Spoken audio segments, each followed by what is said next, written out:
todos mais uma vez. A gente hoje escolheu falar sobre 3 temas que, na verdade, eles são um único tema, né? E o tema é meio umbanda, digamos. Nós falaremos sobre iniciação, desenvolvimento e sacerdócio. Porque aí a gente consegue falar um pouco sobre Umbanda dentro desses 3 subtemas, do qual a gente gosta muito de falar, e a gente fala um pouco mais de prática, né? Porque ultimamente a gente tem falado muito de teoria, não só entre nós, mas também na página. A gente tem postado muito sobre teoria e batendo muito no embranquecimento, né? Ultimamente a gente está com uma língua e com os dedos, as palavras afiadas. Então hoje a gente vai falar um pouco mais de prática. E aí qualquer dúvida que vocês tiverem, vai guardando para quando a gente abrir para as perguntas. Façam as perguntas de vocês, não só sobre esses temas, mas as perguntas que vocês pensaram na casa de vocês, que vocês quiserem falar para a gente, com certeza seremos sinceras na resposta, como sempre. Tá bom?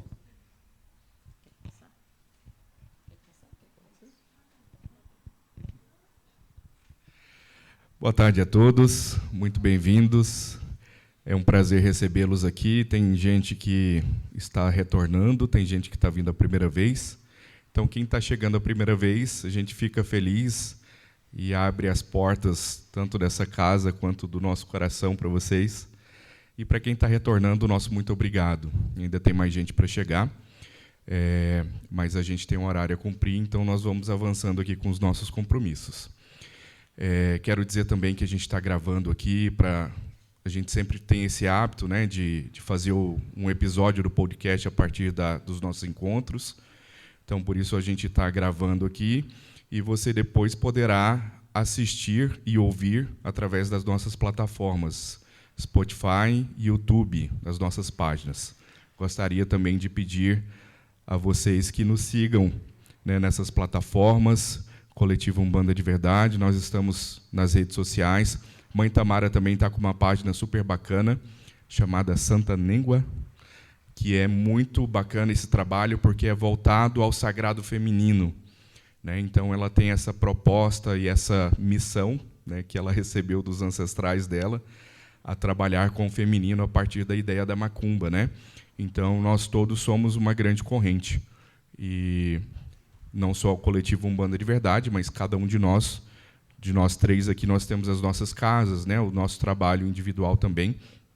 Então, peço que vocês nos fortaleçam nesse sentido também. O tema de hoje, né, muito bem pensado, muito bem escolhido, eu julgo ser uma necessidade, porque com o advento aí da tecnologia, das redes sociais, a gente tem uma exposição muito grande da nossa macumba, e muitas vezes essa exposição, além de ser desnecessária, ela se transforma em vexatória, né? E isso fomenta um outro problema ainda maior, na minha opinião, que é estimular a pressa das pessoas em se tornar um filho de Pemba preparado. Hoje em dia, você tem pessoas que buscam terreiros, já chegam querendo incorporar, e essa incorporação, às vezes, ela vai acontecer em um período muito curto de tempo, sem sequer essa pessoa ter respeitado o processo de iniciação, todas as etapas do processo ali, que vai torná-la madura para isso. E uma coisa também que nós temos falado bastante e questionado é que nem todo mundo, eu diria, a maioria das pessoas, nasceram para incorporar, para trazer ancestrais na Terra.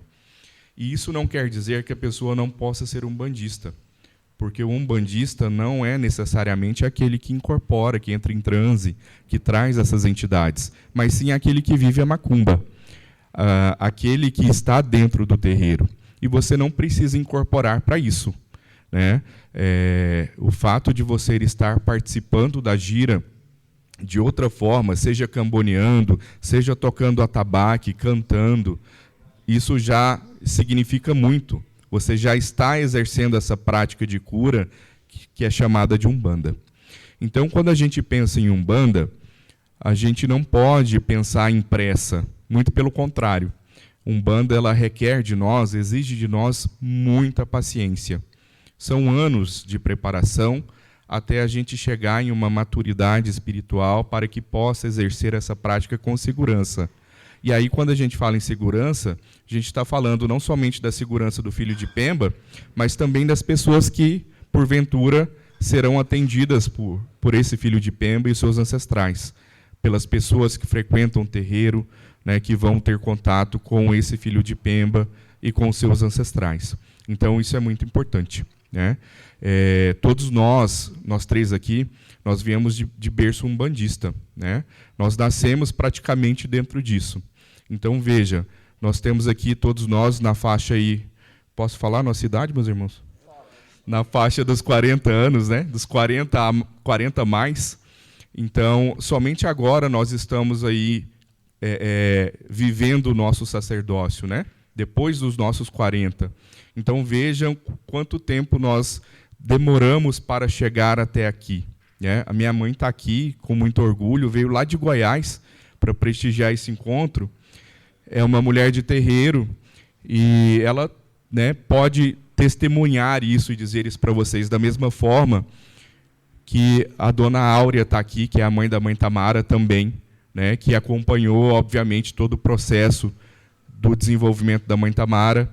O pai Renato também, com a sua família, pode testemunhar. O pai Renato recebe ali o cajado, né, da grande matriarca da família, que é a avó dele.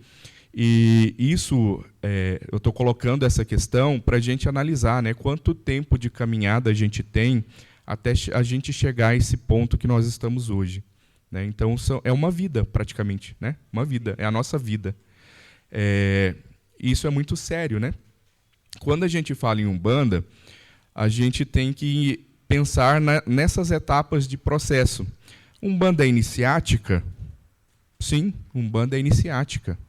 É importante você chegar em uma casa, em uma determinada família, em uma determinada raiz, e pensar em fazer uma iniciação, em conversar com a pessoa que está à frente daquele terreiro, aquela liderança, e entender como é que é a iniciação ali naquela casa. Qual é a etapa inicial desse processo, né? Nós sabemos que a Umbanda é muito diversa, não há um padrão de iniciação, né? Diferentes casas, diferentes famílias, diferentes raízes seguem ali os seus ensinamentos, as suas tradições, mas eu posso dizer para vocês, todo e qualquer chão de terreiro, que é um terreiro de verdade, que advém de uma raiz, que advém de uma prática, ele tem um processo de iniciação, nem que seja um amaci, nem que seja uma lavada da cabeça do mutuê. Isso é um processo de iniciação, é um ritual de passagem, que é muito importante. E a partir disso é que você vai começar a viver o seu processo dentro da Umbanda, começar a sua caminhada dentro da Umbanda, que vai levar algum tempo. Não tem também uma quantidade exata de anos que nós vamos determinar que você vai ficar em desenvolvimento de terreiro, porque cada processo ele é individual. As pessoas, elas têm necessidades diferentes, elas têm ritmos diferentes, né? E ela tem uma ancestralidade por trás dela que também tem uma outra necessidade. Então, cada um vai ter um processo de desenvolvimento que pode durar mais ou menos anos, mas ainda assim vai durar anos, né? Porque não tem como você formar um pai de terreiro, uma mãe de terreiro, menos do que 7 anos, né, meus irmãos? Isso é impensável, é inviável. Tá? Da mesma forma, por exemplo, que o candomblé tem ali o seu processo iniciático, que vai durar isso, 7 anos, né? E daí, a partir desses 7 anos, a gente vê se essa pessoa ela tem um caminho de ter casa ou não, senão ela vai se transformar num ebome. Esse período iniciático dura 7 anos, porque é um período que a pessoa vai aprender a fazer o culto, a exercer esse culto, que é complexo, assim como a Umbanda. As pessoas têm mania, às vezes, de hierarquizar cultos, né? De que a Umbanda está abaixo dos outros cultos, está abaixo do candomblé, está abaixo da quimbanda, o que não tem nada a ver. Podem ser cultos que se conversam de alguma forma, mas não há essa hierarquia. A Umbanda tem o seu próprio fundamento. E esse fundamento, ele precisa ser compreendido pelo filho de Pemba que se iniciou, que está em processo de desenvolvimento. Então, essa etapa de desenvolvimento, que nós chamamos de desenvolvimento de terreiro, ela é fundamental para que se forme pessoas seguras, que saibam vivenciar essa prática de Umbanda com segurança e com tranquilidade, para que isso não acarrete em problemas para a sua própria vida. Então, é importante que a gente pense nisso, porque é muito sério. Eu sempre falo lá em casa para os meus filhos que a gente lida com pessoas mortas. E é muito complexo isso, porque nem sempre você consegue enxergar essas pessoas mortas. E quando a gente está falando de pessoas mortas, não é no sentido literal da palavra, porque a gente sabe que eles estão vivos. A partir do momento que nós os lembramos, nós os cultuamos, nós estamos dando vida a eles. Mas é muito complexo, porque a gente tira esse ancestral lá do outro lado, lá do Impemba, de onde ele está, para trazê-lo para cá. E isso envolve uma responsabilidade muito grande. A gente tem que estar muito bem preparado para isso. Então, isso não é brincadeira.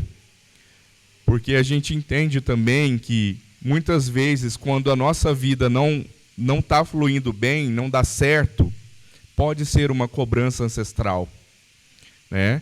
E esse ancestral que às vezes vem para a tua vida por algum propósito, ele precisa ser compreendido por você. E para que ele seja compreendido, você tem que ter esse preparo para lidar com esse ancestral, para saber o que ele quer e a forma de cultuá-lo, né, da maneira correta, para que não traga prejuízos para a sua vida. Então, é muito importante a gente pensar e refletir sobre isso, né? A Umbanda ela precisa ter esse pé no chão, ela precisa ter esse fundamento, ela precisa ter essa vivência. Caso contrário, o que você faz, talvez você não esteja fazendo de verdade, ou talvez você esteja fazendo de uma maneira errada e se colocando em risco. Então, é bem importante a gente refletir sobre isso, né? A iniciação na Umbanda, como eu falei, ela vai depender da raiz que você está inserido, da casa onde você está inserido, da vivência daquela tradição, daquele terreiro. Mas ela acontece, de uma forma ou de outra ela acontece. Talvez não com esse nome propriamente dito de iniciação. Às vezes, como eu falei, vai ser um amaci, às vezes vai ser uma deitada, às vezes vai cultuar a cabeça, né? O camutuê ou o ori, né? Coroação. Então, batismo, né? Muitas casas chamam de batismo, inclusive, às vezes até por uma herança católica, mas esse ritual, esse procedimento, nada se assemelha ao batismo católico, né? Então, ele tem uma outra pegada, um outro fundamento, mas que também é um ritual de passagem iniciático. E a partir de então, você vai seguir esses processos ali conforme a sua casa compreende, né? O desenvolvimento do terreiro é uma outra etapa, né, que também requer muita paciência, muita dedicação, muita segurança, muito aprendizado. Não tem como a gente aprender Umbanda sem não estar dentro do terreiro, sem não estar vivendo essa prática, né, de pé no chão, descalço, aprendendo com muita humildade, com muita paciência. Então, não tem Umbanda em livro, né? Nós temos aí nosso livro, Umbanda de Verdade, o culto de Umbanda sob uma perspectiva decolonial, mas ali você não aprende a fazer Umbanda. Você aprende de onde nós viemos e para onde nós estamos indo, mas não tem prática ali descrita, né? E você não vai encontrar isso em livro nenhum, em curso nenhum. Por mais que existem pessoas hoje que vendem cursos e promete que você vai sair cultuando não sei o quê, com seu assentamento montado não sei do quê, mas não adianta, gente. Eu sempre falo também lá em casa que eu acho que existe um processo ancestral de virada de chave, que à medida em que você acessa conhecimento, em que você está maduro o suficiente, espiritualmente falando, o conhecimento ele vai chegando em você de forma automática. Então, às vezes, não adianta a gente forçar essas etapas, Não adianta a gente forçar esse conhecimento, que muitas vezes você vai até acessá-lo, mas não vai memorizá-lo. Às vezes você até vai acessá-lo, mas não vai saber executá-lo na prática. Então, tudo tem o seu devido tempo, né? E é importante que esse tempo seja respeitado. Vou passar aqui a palavra para os meus irmãos, que eles vão complementar a minha fala, mas gostaria que a gente refletisse hoje aqui nessa tarde sobre isso, né? Vamos segurar a nossa ansiedade um pouco, né, no processo de desenvolvimento. Vamos entender que é preciso ter paciência, que talvez o maior fundamento da Umbanda, do umbandista, é ter paciência com esse processo. É sobre isso. Perfeito, meu velho. Wanangue, boa tarde a todos. Tata Renato Antero. Estou muito feliz de estar aqui hoje com vocês. Para nós é sempre um privilégio de estar em companhia de vocês. Quero agradecer também as minhas mais velhas, as nossas mais velhas que estão aqui hoje, a bênção de vocês, né? A presença da senhora só nos enobrece cada vez mais. Tá bom? Sejam bem-vindas e curtam bastante. Tá?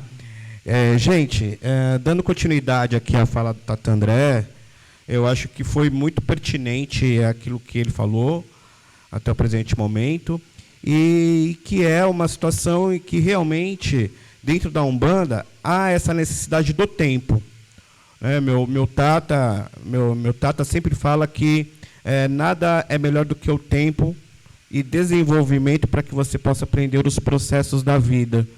E ser umbandista é estar dentro do processo de vida, né? É uma filosofia de vida, como a mãe Tamara bem gosta de afirmar, e é preciso ter paciência, tempo.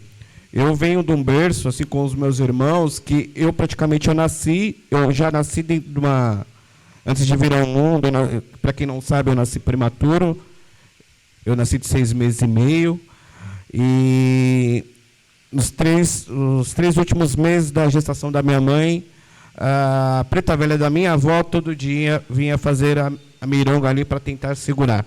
Então, eu já nasci nesse meio, né? Eu nasci na mão de uma preta velha, por isso eu tenho uma adoração especial por essa corrente, que é a dos pretos velhos, e que, se a gente for pensar bem, a gente dá muita importância, e a importância é devida aos caboclos, aos povos originários dessa terra, mas Umbanda, e a própria palavra Umbanda, né, é uma palavra preta, ela não é uma palavra do português, do dicionário do Brasil, português de Portugal, ela é uma palavra do quimbundo, né, do umbundo, que significa cura, a arte de curar. Então, eles são os detentores da Umbanda, eles são os detentores da cura, né? O porquê, por exemplo, falando da questão da prática, eu não sei se vocês têm o hábito na casa de vocês, mas nós hoje vamos fazer uma engira aqui de preto velho e povo de rua. Por quê? Porque essas duas linhas, essas duas correntes, elas andam em conjunto, né? Então, se há um processo de hierarquização, entre aspas, ou subordinação, podemos dizer assim, os Exus e Pombogiras, eles estão submissos, entre aspas, ressalto novamente, a esses preto velhos, porque foram eles que ensinaram o processo de magia, o processo de cura, o processo de ataque e defesa também a esses Exus, né? São os Exus que vão para o campo de batalha ali. O preto velho geralmente é o griot, é o que dá a palavra final, é o que dá a cartada final, é o orientador final. Então, se nós temos os caboclos de pena, os caboclos de couro, os caboclos de água, aqui por uma questão territorial, né, e disso vem de uma prática banto, de louvar os ancestrais da terra aonde ele está, e justamente você também tem essa apropriação, ou essa forma de agregar também o catolicismo popular, também que vem também nessa nuance dentro de algumas correntes de Umbanda, é justamente por isso, né? Então, mas o preto velho, nós consideramos ele aqui a figura central da Umbanda.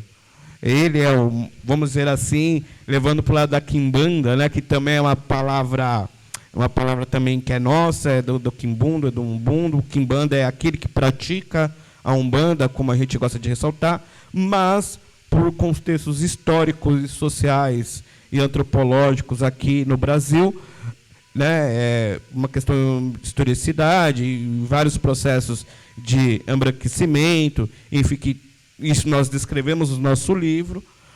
Já a gente vai comentar um pouquinho também do nosso livro. Há essa separação, né, da quimbanda. Mas, sim, gente, voltando novamente da prática de Preto Velho, todo Preto Velho ele é quimbandeiro, no sentido literal da palavra. Todo Exu é quimbandeiro. Todo caboclo ele é quimbandeiro. Todas as entidades que estão dentro da Umbanda são quimbandeiros, porque eles são os médicos, eles são os curadores. Eles que praticam a Umbanda, eles que vão dar a Umbanda para nós, né? A parte da Umbanda nas curas dos males físicos, sociais, espirituais, né? E principalmente social, na questão do nosso caráter, da nossa posição em relação à nossa comunidade e à sociedade que a gente vive. Eles são os protagonistas para nos orientar nesse processo, né? Muita gente entra na Umbanda pensando, o vovozinho, o Preto Velho, é aquele que só está aqui para fazer o benzimento, só está aqui para fazer uma cura. Não. E Preto Velho, se precisar atacar, ele ataca. Preto Velho, se precisar defender, ele vai defender. Né? É que, infelizmente, com o advento do embranquecimento da Umbanda, criou essa figura paternal do Preto Velho e da Preta Velha. E que eles são também, mas não é só isso. Né? Não tem só isso. Preto Velho, Preta Velha, come, gente. Né? Hoje nós vemos aí em muitas casas aí o hábito de só dar café para o Preto Velho tomar. Não, o Preto Velho gosta de cachaça. Ele gosta de café com cachaça. Né? Então, é isso que a gente tem que entender e absorver, esses fundamentos que esses Preto Velhos raiz possuem. Mas isso a gente só vai entender a partir do momento que a gente pisar em chão, em que realmente há uma fundamentação. E aí, muita gente que entra na Umbanda hoje, eles gostam de entrar somente pela fé. Né? Muita gente acha que a Umbanda ela é um catolicismo espiritual, onde só a fé é necessária. Não. Não é. É fundamentação, é teste toda hora. As entidades testam a gente para saber o limite da gente. Às vezes tem horas que eles fazem a gente perder toda a credibilidade, eles fazem a gente perder as coisas justamente para a gente entender o caminho que eles querem que a gente siga, que é o caminho reto, o caminho da retidão.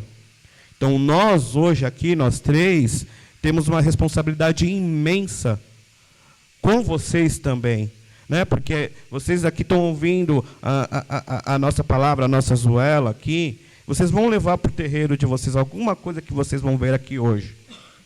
Vão ver essa desconstrução de um processo de Umbanda, em que na Umbanda você só vai para tomar passe e acabou. Não.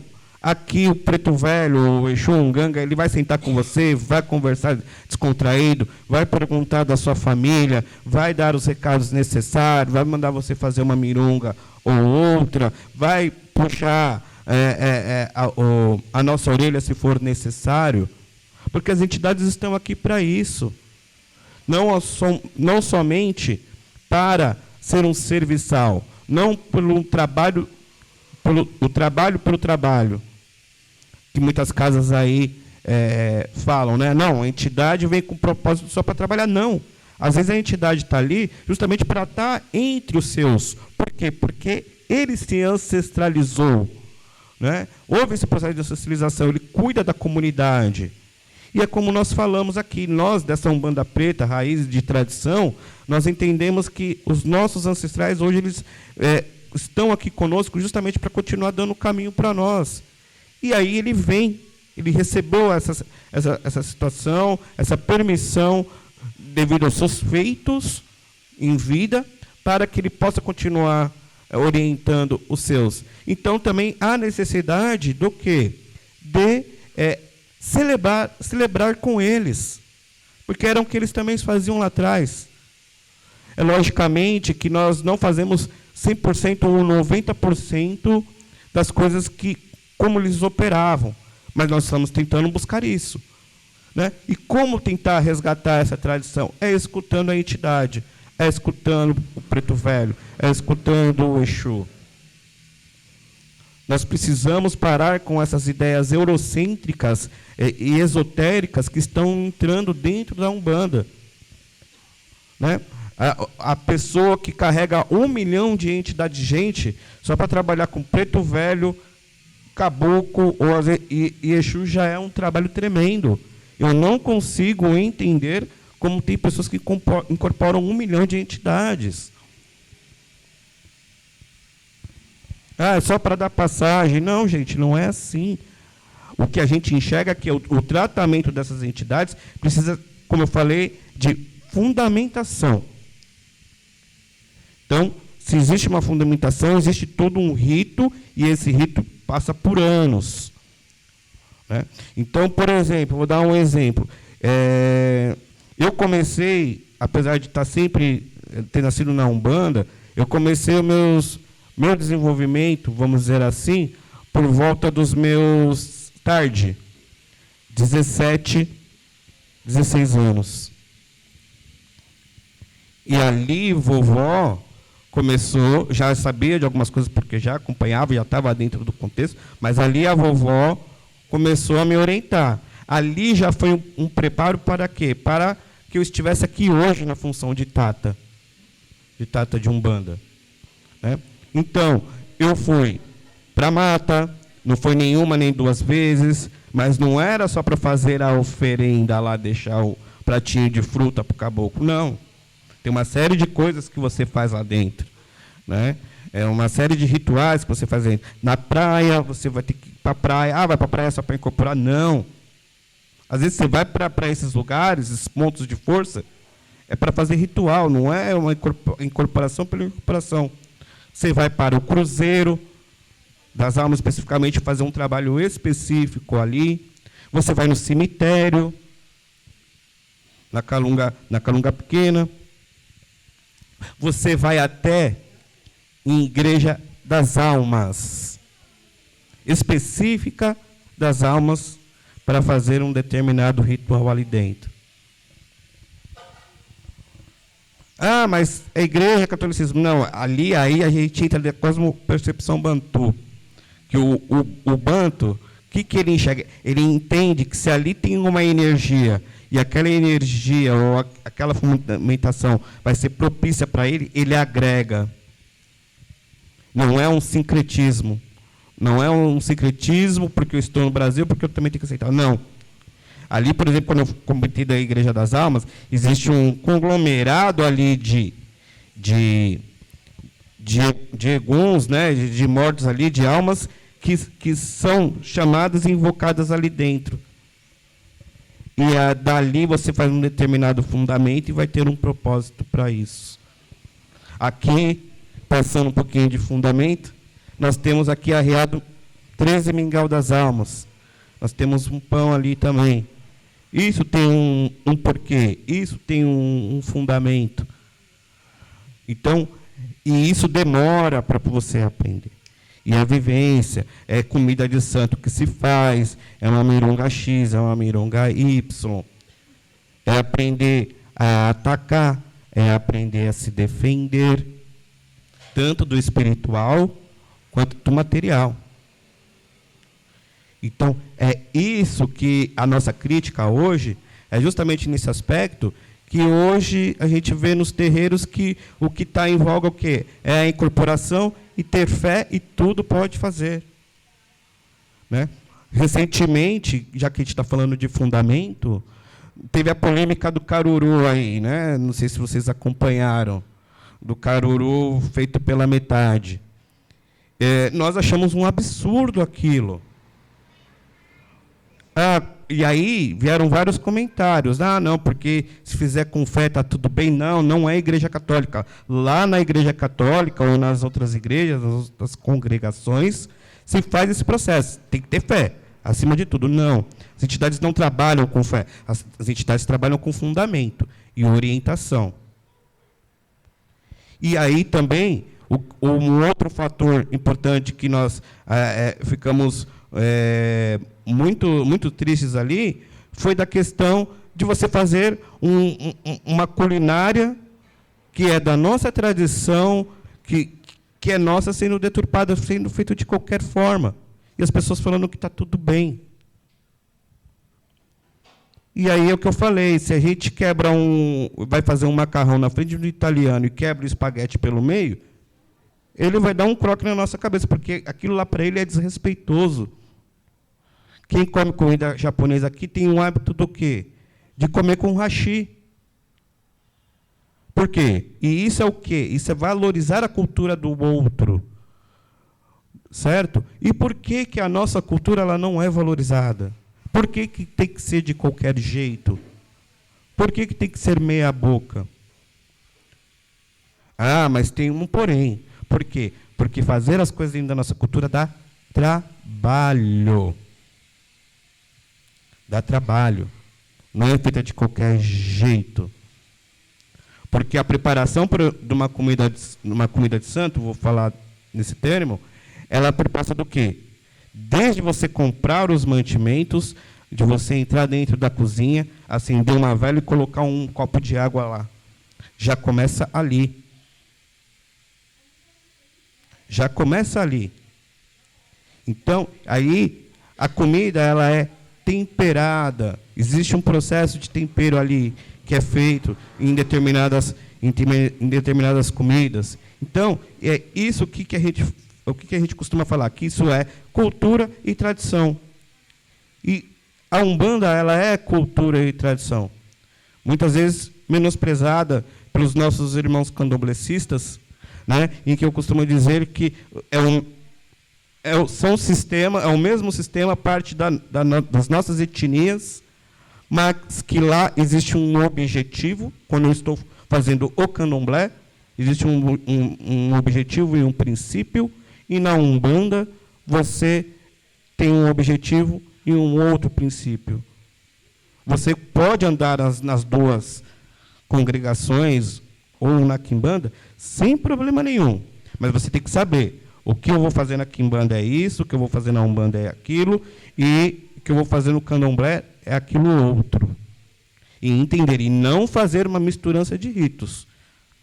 Porque a gente está trabalhando com energias.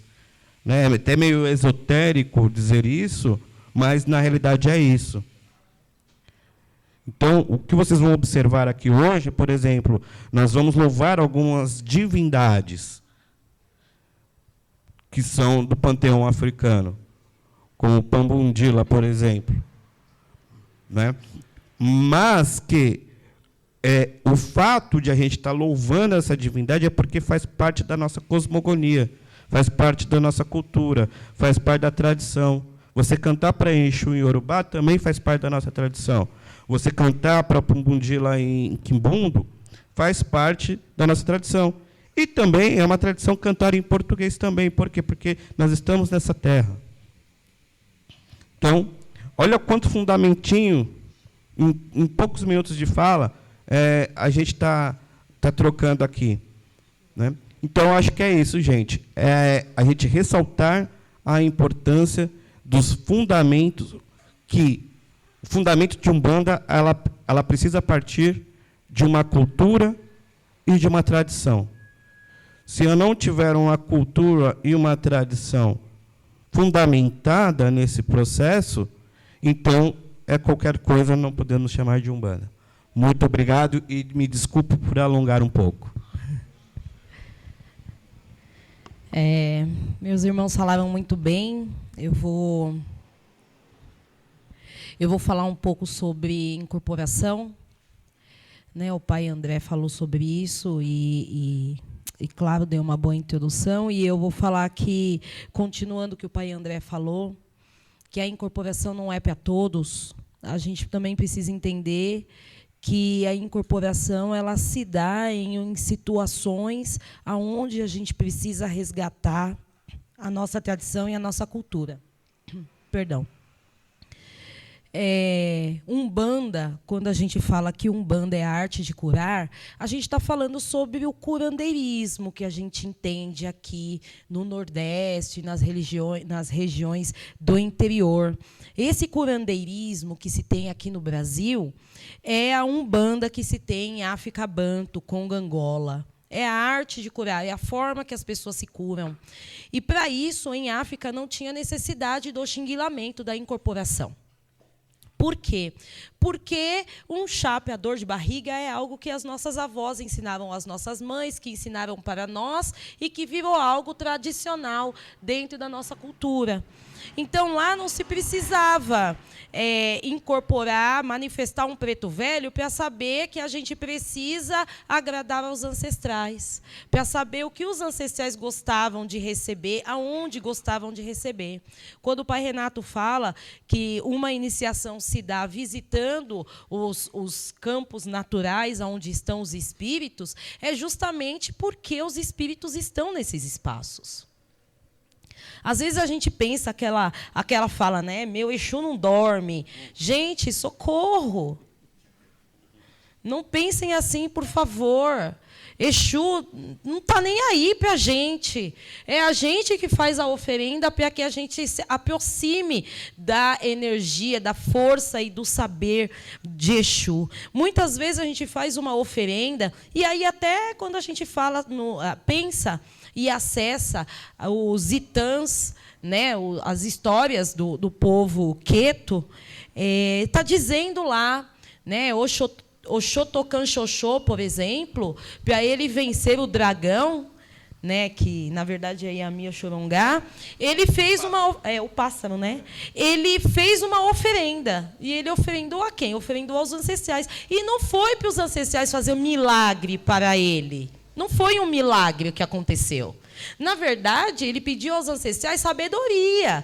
Ele pediu aos ancestrais estratégias. Ele pediu força aos ancestrais. O umbandista de hoje quer cortar um frango para o Exu e quer que o Exu faça um milagre na vida dele. Quer que caia o dinheiro na conta. Não quer ir trabalhar. Não quer arrumar um emprego. Não quer estudar. Não quer melhorar o seu currículo. Quer que o Exu vá lá e faça tudo. Quer que o Exu vá lá e melhore você no seu comportamento, enquanto ser humano. Então, você é uma pessoa tóxica no seu trabalho, você é uma pessoa direitista, né, nas suas filosofias de vida, e aí você corta para o Exu resolver os seus problemas, junto à sociedade, os seus problemas morais, os seus problemas psíquicos, os seus problemas mentais. É uma coisa extremamente colonial. É aquela ideia de que Jesus salva tudo, é a fé que o meu irmão Renato está falando. Né? Ah, mas Deus vai me ajudar. Se você não levantar e não fizer, Deus não vai te ajudar. Porque você não está se ajudando. E incorporar é a mesma coisa. Você vai manifestar o seu ancestral justamente para o seu ancestral ajudar você. Para o seu ancestral ajudar os seus. Eu manifesto o preto velho justamente para que ele oriente o meu filho, a minha irmã, a minha mãe. Quando a minha mãe manifesta a preta velha dela, sou eu que bato cabeça para a preta velha da minha mãe. Por quê? Porque sou eu que preciso desses saberes. E esses saberes, eles não vêm em forma de milagre. O preto velho, a preta velha, a entidade, seja Exu, seja baiano, seja boiadeiro, vai falar, olha, na minha vivência, na minha cultura, pai Renato falou isso, quando eu estava vivo, ou se um dia eu fui vivo, porque muitas entidades às vezes nem viveram, o certo era por aqui. E aí vai te dar uma orientação para que você tenha sabedoria, para que você tenha força, para que você tenha caminhos abertos, estratégia, para que você saiba falar, para que você mude o seu comportamento. Umbanda é reforma íntima. Umbanda não é milagre. Umbanda é reforma íntima. Eu manifesto o meu preto velho para que ele me dê as orientações para que eu me torne uma pessoa menos tóxica. Porque tóxico todos nós somos em intensidades diferentes, em situações diferentes. Quando a gente manifesta um caboclo, o caboclo ele vem justamente para te dar disciplina, para mudar os comportamentos dos quais você teima em manter. Ah, mas eu sou um usuário de drogas. O caboclo vai vir e vai colocar você no local onde socialmente você vai ter uma ascensão na sua vida. Ah, eu abuso na cerveja. Ah, eu sou um cara infiel com a minha família. Com certeza o caboclo manifestará para mudar esse seu comportamento para que você viva melhor socialmente, melhor moralmente. É um absurdo que a gente tem vivido nos terreiros de Umbanda hoje em dia, que tem filho de Pemba depressivo, filho de Pemba fazendo várias coisas erradas, maltratando mãe, sendo pessoas horrorosas nos seus trabalhos, sendo pessoas horríveis nos seus seios familiares. Mas aí ele quer manifestar um preto velho e fazer caridade para quem ele está entendendo, trazendo problemas iguais ao que ele propaga. Igual ao que ele faz no dia a dia.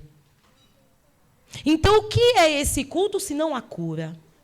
Na verdade, nós estamos adoecendo juntos. Nós estamos transmitindo justamente aquilo que nós temos. Então, o umbandista que manifesta a sua entidade, somente para ele ser bonito no terreiro, somente para ele ter a melhor roupa, porque hoje em dia nós temos condições de dar roupas melhores para as nossas entidades, de tomar a melhor bebida, sem metanol, por favor, né? Para as nossas entidades. A gente pode chegar aqui e fazer uma mesa dessa para as nossas entidades. Mas isso não vale de nada se no dia a dia você continua sendo aquela pessoa da qual o seu preto velho, o Exu, a Pombogira, o Herê que a gente manifesta, o espírito infantil que a gente manifesta, deseja que a gente seja diferente. De que adianta a gente chegar aqui, manifestar um preto velho falar, olha, o caminho da vida, do certo, do nosso povo, é esse caminho aqui. E você fazer o contrário? Você vem aqui para quê, então? Você chega no seu terreiro e se troca para quê, então? Há necessidade da gente entender de que seguir, manifestar uma entidade não é você seguir uma modinha, é você seguir uma filosofia da qual ele te traz. E se você não segue essa filosofia, você vai pelejar, porque você abriu essa porta. Eles vão te cobrar e vão dizer, não, você entrou num terreiro, você pisou aqui, você escolheu, você viveu o rito iniciático. Porque se você tem uma água na cabeça, se você tem um culto, você assumiu essa responsabilidade com os seus. Então, se você assumiu, se você estendeu a sua mão, a entidade te pegou, agora você segura a sua pemba. E você vai segurar a sua pemba como? Seguindo uma vida na retidão. O que é uma vida na retidão? A minha vida na retidão tem alguns parâmetros. Acredito que cada um aqui vai ter uma retidão diferente. Mas eu tenho certeza que dentro de uma cosmologia, de um pensar, de algo que socialmente, moralmente, é semelhante. Uma entidade minha não vai falar para mim, olha, você enquanto professora, Dona Tamara, você pode aí, na quarta-feira que o seu Corinthians estiver jogando, você pode encher a sua cara no bar e entra às 7 horas no outro dia para trabalhar. Porque moralmente, socialmente, isso é fora de algo que seria baseado numa retidão. Ah, você pode ir ali e fazer fofoca dos filhos de Pemba que te acompanham, dos seus irmãos. Pode começar a falar o que você acha mal das pessoas, como se você fosse perfeita. Quem tem um preto velho de verdade não tem nem coragem de fazer um negócio desse. Porque hoje em dia está bonito esse preto velho que vem dizendo que Deus te acompanhe, que Deus te... Só que o preto velho de hoje não vem para dizer, olha, meu filho está errado, meu filho errou aqui. Meu filho devia ter feito diferente e não fez. Eu pedi para o meu filho fazer isso, meu filho não fez. Entidade vem para ser bonito. Entidade não vem para dizer, olha, isso aqui está errado. Olha, meu filho disse para você, das mães, dos pais, que ele fez isso aqui, mas ele não fez não, viu? Ele não fez. Hoje em dia, preto velho não faz mais isso. Hoje em dia, caboclo vem bonito, vai embora bonito. E aí o cara está traindo a esposa e o caboclo vem bonito, fervendo. Vem bradando, batendo no peito, batendo no chão. E aí está querendo dar lição de moral para o outro, e o que vem buscando um acolhimento. Aí vem Exu, falando palavrão, bebendo, mandando todo mundo não sei para onde, sendo que o seu filho está fazendo até pior do que aquele que está vindo buscar uma ajuda. Então, para que incorporação? Ah, mas hoje em dia está uma moda, né, de que não tem mais incorporação inconsciente. Hoje em dia não tem mais, né? Ninguém mais incorpora e não lembra. Então, hoje em dia, a gente está baseado, infelizmente, na falta da ética, de que vem uma pessoa e chora no colo do seu preto velho, no outro dia de gira, você conta para todo mundo o que essa pessoa falou para o seu preto velho. Por quê? Ah, porque eu estava ouvindo. Ah, porque gente, você atender uma pessoa é algo íntimo, é algo que devia ser sagrado. Nós sabemos que existem desenvolvimentos diferentes. Quem manifesta um caboclo, um preto velho, um boiadeiro, um Exu e uma pombogira, pode muito bem dizer, olha, com o Exu, eu não lembro quase nada do que acontece. Agora, às vezes, eu consigo lembrar algo com o caboclo, por exemplo. Eu consigo ver alguma coisa ou ouvir lá no fundo o que está tocando no tambor. Mas isso não te dá o direito de você sair falando o que você está vendo, o que você está ouvindo, o que você está vivendo. Porque isso passa de uma ética de Umbanda. Uma ética de Umbanda que, infelizmente, está se tornando homeopático dentro dos terreiros. A gente tem que parar com isso. O que acontece na gira, fica na gira. E se você está vendo, você está ouvindo, por favor, teste a sua incorporação. Porque nós sabemos que mais da metade das pessoas que estão incorporando hoje em dia nos terreiros estão completamente conscientes, estão vivendo isso de modinha. Estão vivendo isso sem ter o mínimo de responsabilidade, a mínima consciência do que está acontecendo. Então, incorporar não é para todo mundo. Não é para todo mundo, porque nem todo mundo está preparado para viver essa incorporação de forma respeitosa. Ah, mas eu vejo tudo. Eu tenho 10 anos de terreiro. Por favor, procure o mais velho. Tem alguma coisa errada. Porque o objetivo do desenvolvimento é você ver, ouvir com mais dificuldade. É você ver, ouvir, entender com mais dificuldade. Quanto menos você vê, quanto menos você ouvir, quanto menos você entender o que está acontecendo aí, melhor está o seu desenvolvimento. Porque se você está completamente consciente, se você tem 10 anos, 15 anos, tem alguma coisa errada. Então, busque o mais velho. As coisas precisam ter profundidade. E essa profundidade paira, sim, numa incorporação onde você entenda cada vez menos o que está acontecendo na gira. É normal você ouvir alguma coisa, você ver alguma coisa de uma forma meio que deturpada, porque nós estamos num transe mediúnico. E se não tiver transe, não tem incorporação. Se não tiver um transe mediúnico, não tem incorporação. Se você não perdeu ali o controle de todas as suas faculdades, não tem incorporação. E nós precisamos tornar isso normal nos terreiros para que as pessoas entendam o que está acontecendo. Porque as pessoas hoje estão achando que eu estou sambando aqui e as coisas estão dando tudo certo para mim. Às vezes está dando certo para você porque você estudou muito. Graças a Zambi, que bom. Que bom. Quando nós estamos falando de desenvolvimento, é disso que nós estamos dizendo, de que não há entidade que vai passar a mão na sua cabeça todo dia, não há transe onde você entenda e controle 100% do seu corpo. E se você estiver mentindo, gente, um pai de santo com experiência vai entender aquilo. Nós temos olhares para isso. Minha mãe me ensinou a olhar isso. Olha aqui, ó. Esse aqui está vivendo um desenvolvimento. Agora, aquele ali está vivendo uma mentira. A gente sabe quem está, quem não está. Só que muitos pais de santo, infelizmente, mantêm esses filhos dentro da casa, porque quanto mais filho pagando mensalidade, melhor. Sejamos nós os propagadores da organização do desenvolvimento dentro dos terreiros.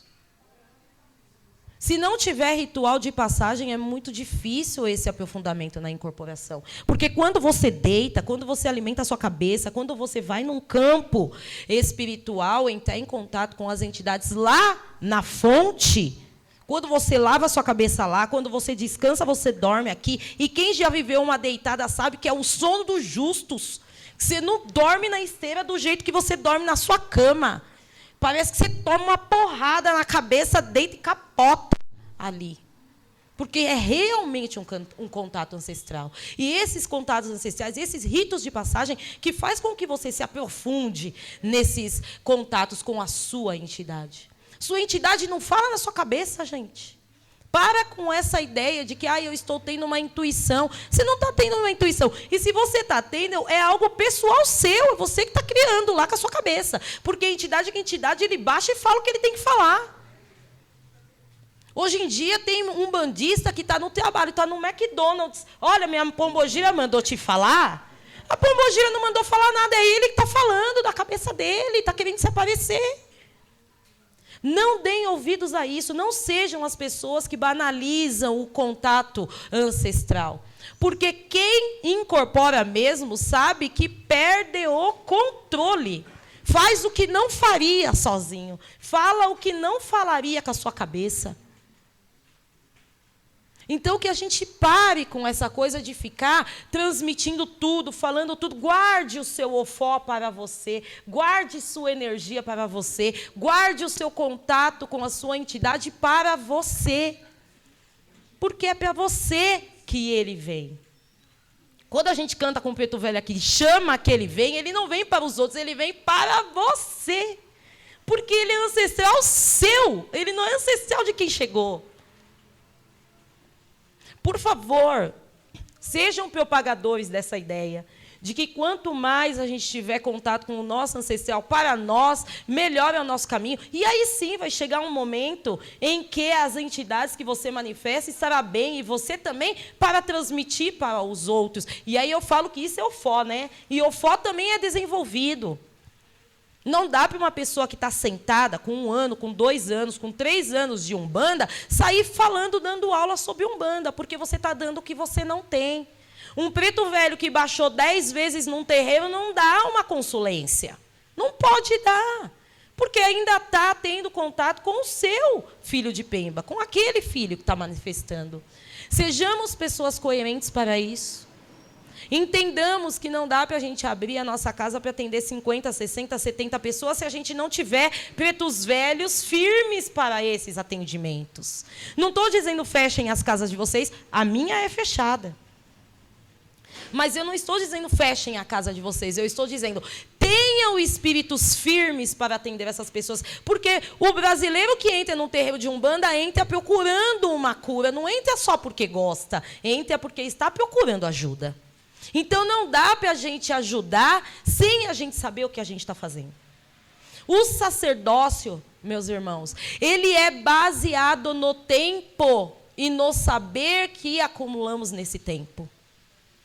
Como eu disse, ofó é tempo, incorporação é tempo, são ritualísticas, são rituais que você vive. E o sacerdócio, ele não é somente baseado no eu quero ser um sacerdote, como meu irmão André falou. Fiz 1 ano de curso, 1 ano diploma. De curso, eu estou em um diploma aqui, eu serei sacerdote. O sacerdote, ele é um recebimento de bastão. Você recebe o sacerdócio de alguém, pode ser de alguém de sangue ou não, mas alguém que te acompanhou, alguém que te viu crescer dentro da Umbanda. Você não recebe um sacerdócio de uma pessoa que não te conhece, que não sabe quem você é. Você não recebe o sacerdócio de alguém que não sabe qual é o seu caminho. Porque nem todo mundo é sacerdote, assim como nem todo mundo é advogado, assim como nem todo mundo é médico, assim como nem todo mundo é umbandista. Não ser sacerdote não te faz menos umbandista, porque Umbanda é uma filosofia de vida. Viver Umbanda é viver coletivamente, é aprender junto, é crescer junto, é estar junto. É seguir uma tradição, uma cultura. Então, que sejamos pessoas que recebemos o sacerdócio dentro de casas onde as pessoas nos conhecem e nos confiam isso. E não só as pessoas, os mais velhos, mas os espíritos também. Porque não existe sacerdócio se você não ascender para. Se a espiritualidade não te colocar. Na minha casa a gente fala coroa de rainha, coroa de rei. Quem tem, tem. Quem não tem, tudo bem. Continua umbandista, porque ninguém vai morrer porque não é médico. Continue umbandista. Gente, a solidão de um sacerdote é uma coisa horrorosa. Porque quem está no terreiro sempre vai buscar o sacerdote para resolver o problema. E nem sempre o sacerdote é o resolutor dos problemas. Às vezes é a entidade. E às vezes o sacerdote pensa diferente da entidade, mas a entidade quer A e o sacerdote quer B e tem que falar A para o filho. Por quê? Porque nós somos mandados. Porque a gente serve a espiritualidade. Não existe livre-arbítrio na macumba, assim como não existe tratamento horizontal na macumba. Umbanda é um culto hierárquico. A entidade manda, o sacerdote obedece, mas manda naqueles que estão vindo abaixo. Se você é um umbandista que não quer ser mandado, por favor, desista da Umbanda. Porque quando você está dentro de um terreiro, você é mais um, não importa quem você seja. Ah, mas eu tenho muito dinheiro. O seu dinheiro não vale dentro do terreiro, gente. Ou não deveria valer. Sim. Ou não deveria. Se está valendo, com certeza a espiritualidade está mais longe do que a gente gostaria nesse espaço.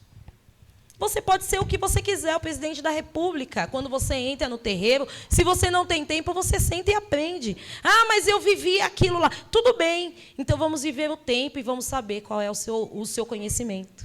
Ninguém está dizendo que vamos pular fases. Estamos dizendo que o seu conhecimento pode ser considerado dentro de um novo espaço. Mas, para isso, você tem que entrar e sentar. Ninguém levanta para explicar se não sentou para aprender. Eu aprendi a duras penas. Estou tentando mostrar para os filhos do Quilombo de Dona Nuvem Negra que não é preciso aprender as duras penas. Eu aprendi dentro do seio da minha família, mas eu não fui poupada do que eu não deveria fazer ou do que eu deveria fazer. Quando eu errei, eu fui exposta. E ninguém nem perguntou se eu ficaria triste ou não por isso. É o senta, cala a boca e faz. E muitas vezes, por eu ser parente, eu fui muito mais exposta do que os meus irmãos. Muito mais exposta. Por quê? Porque sabiam que eu estava ali porque eu tinha que estar, porque eu tinha que carregar esse legado. Então, eu faço de tudo para eu não oferecer para os meus o que eu aprendi da forma que eu aprendi. Só que a hierarquia, ela existe. Ela existe, as pessoas querendo ou não.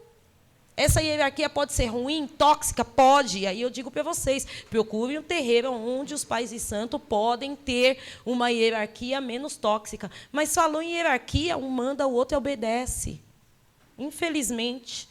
Preto velho manda, eu obedeço. Boiadeiro manda, eu obedeço. Mesmo que eu não queira, eu obedeço. Porque eu sei que eles estão me orientando. Eu já não tive juízo e pelejei, agora eu entendi. Eles mandam e eu obedeço, porque agora eu tenho juízo. Ah, mas eu sou um novato, eu vou ser teimoso. Vai lá, Tomé. Vai lá, Tomé. Você sabe que vai dar errado, mas vai. O pai de santo, a mãe de santo vai olhar e vai falar, então, a entidade te orientou, eu te orientei, você fez diferente, agora você colhe os frutos. Ah, mas a minha vida está ruim. Porque você não seguiu aquilo que a espiritualidade gostaria. E, para isso, a gente precisa de tempo para entender quais são as formas que as entidades entram em contato com a gente. E não são vozes das nossas cabeças, acreditem. Não são. Se for voz da cabeça, gente, esquizofrenia. Vai no médico. Façam terapia. Eu falo que todo umbandista tem que fazer terapia, porque o negócio é louco mesmo. As coisas podem dar errado. Então, por favor, Organizem isso na cabeça de vocês, na filosofia de Umbanda de vocês. Entendam que incorporação não é uma brincadeira. Hoje em dia as pessoas querem cantar para malandro, colocar um chapéu na cabeça e sair rodando, tomando cerveja, fumando cigarro. Cuidado. Porque, às vezes, a gente está evocando um espírito ali que não é um malandro e que não vem para te jogar para cima, e sim para te jogar para baixo. As coisas podem dar errado. Meu irmão André falou sobre isso. Tenham responsabilidade com as entidades de vocês. Se a entidade não vem, não manifeste. Eu vim aqui, nesse terreiro aqui do pai Rafael, que hoje não está cuidando da mãe adoentada, numa gira de criança. E eu já tinha combinado com ele, olha, você manifesta o seu espírito infantil e eu vou manifestar o preto velho. Porque para a gente não existe uma gira de criança sem um preto velho para segurar a corrente.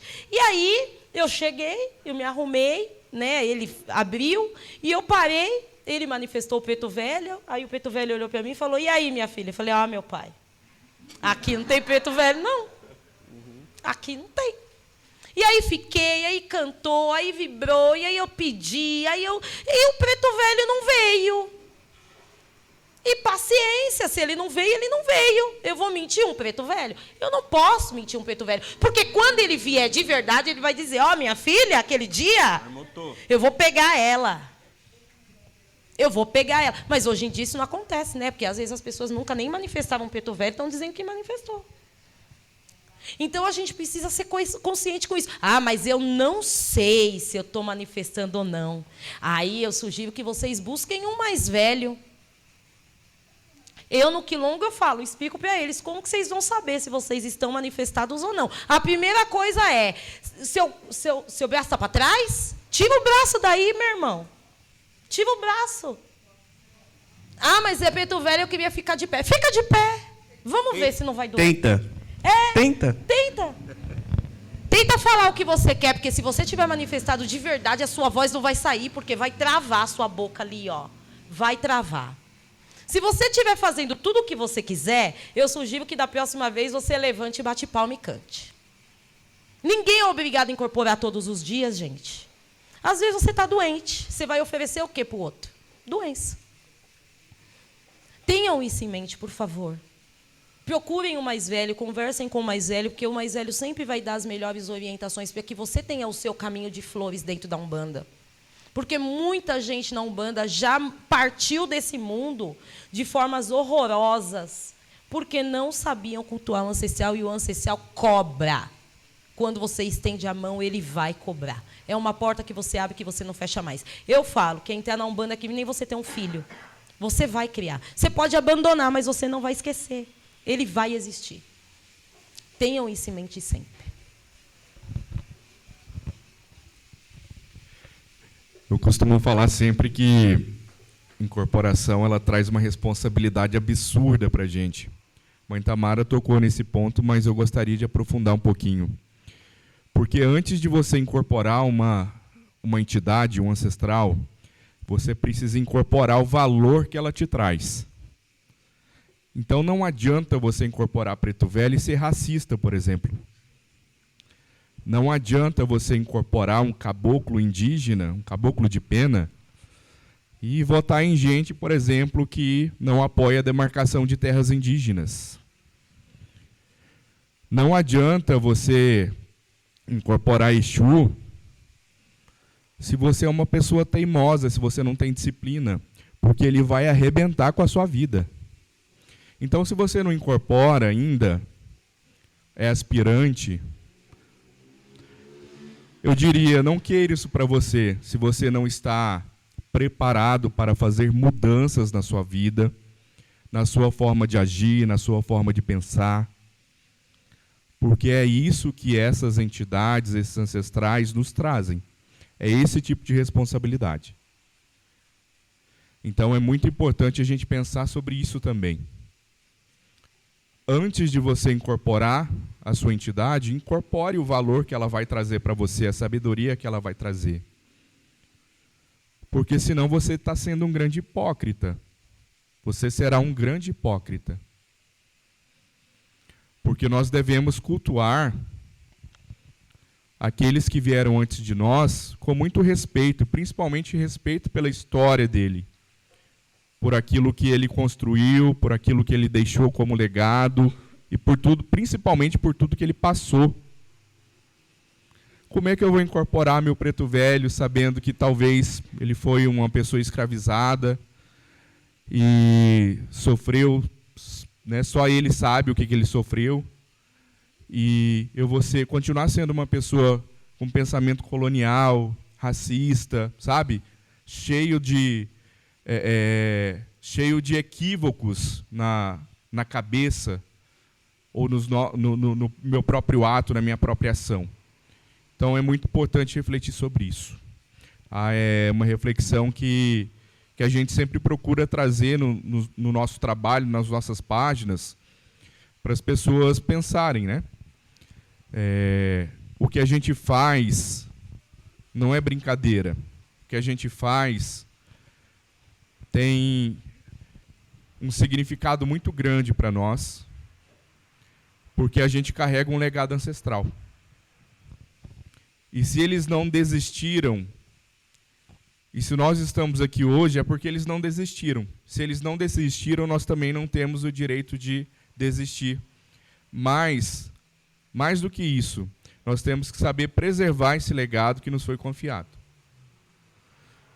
Então, reflitamos sobre isso. Nós vamos abrir para as perguntas e qualquer coisa vocês podem chamar a gente também para perguntar, tá bom? Se for algo que vocês não querem conversar com todos, nós estamos sempre à disposição de vocês, tá bom? Se alguém quiser fazer a pergunta, levanta a mão que o microfone está ali, ó.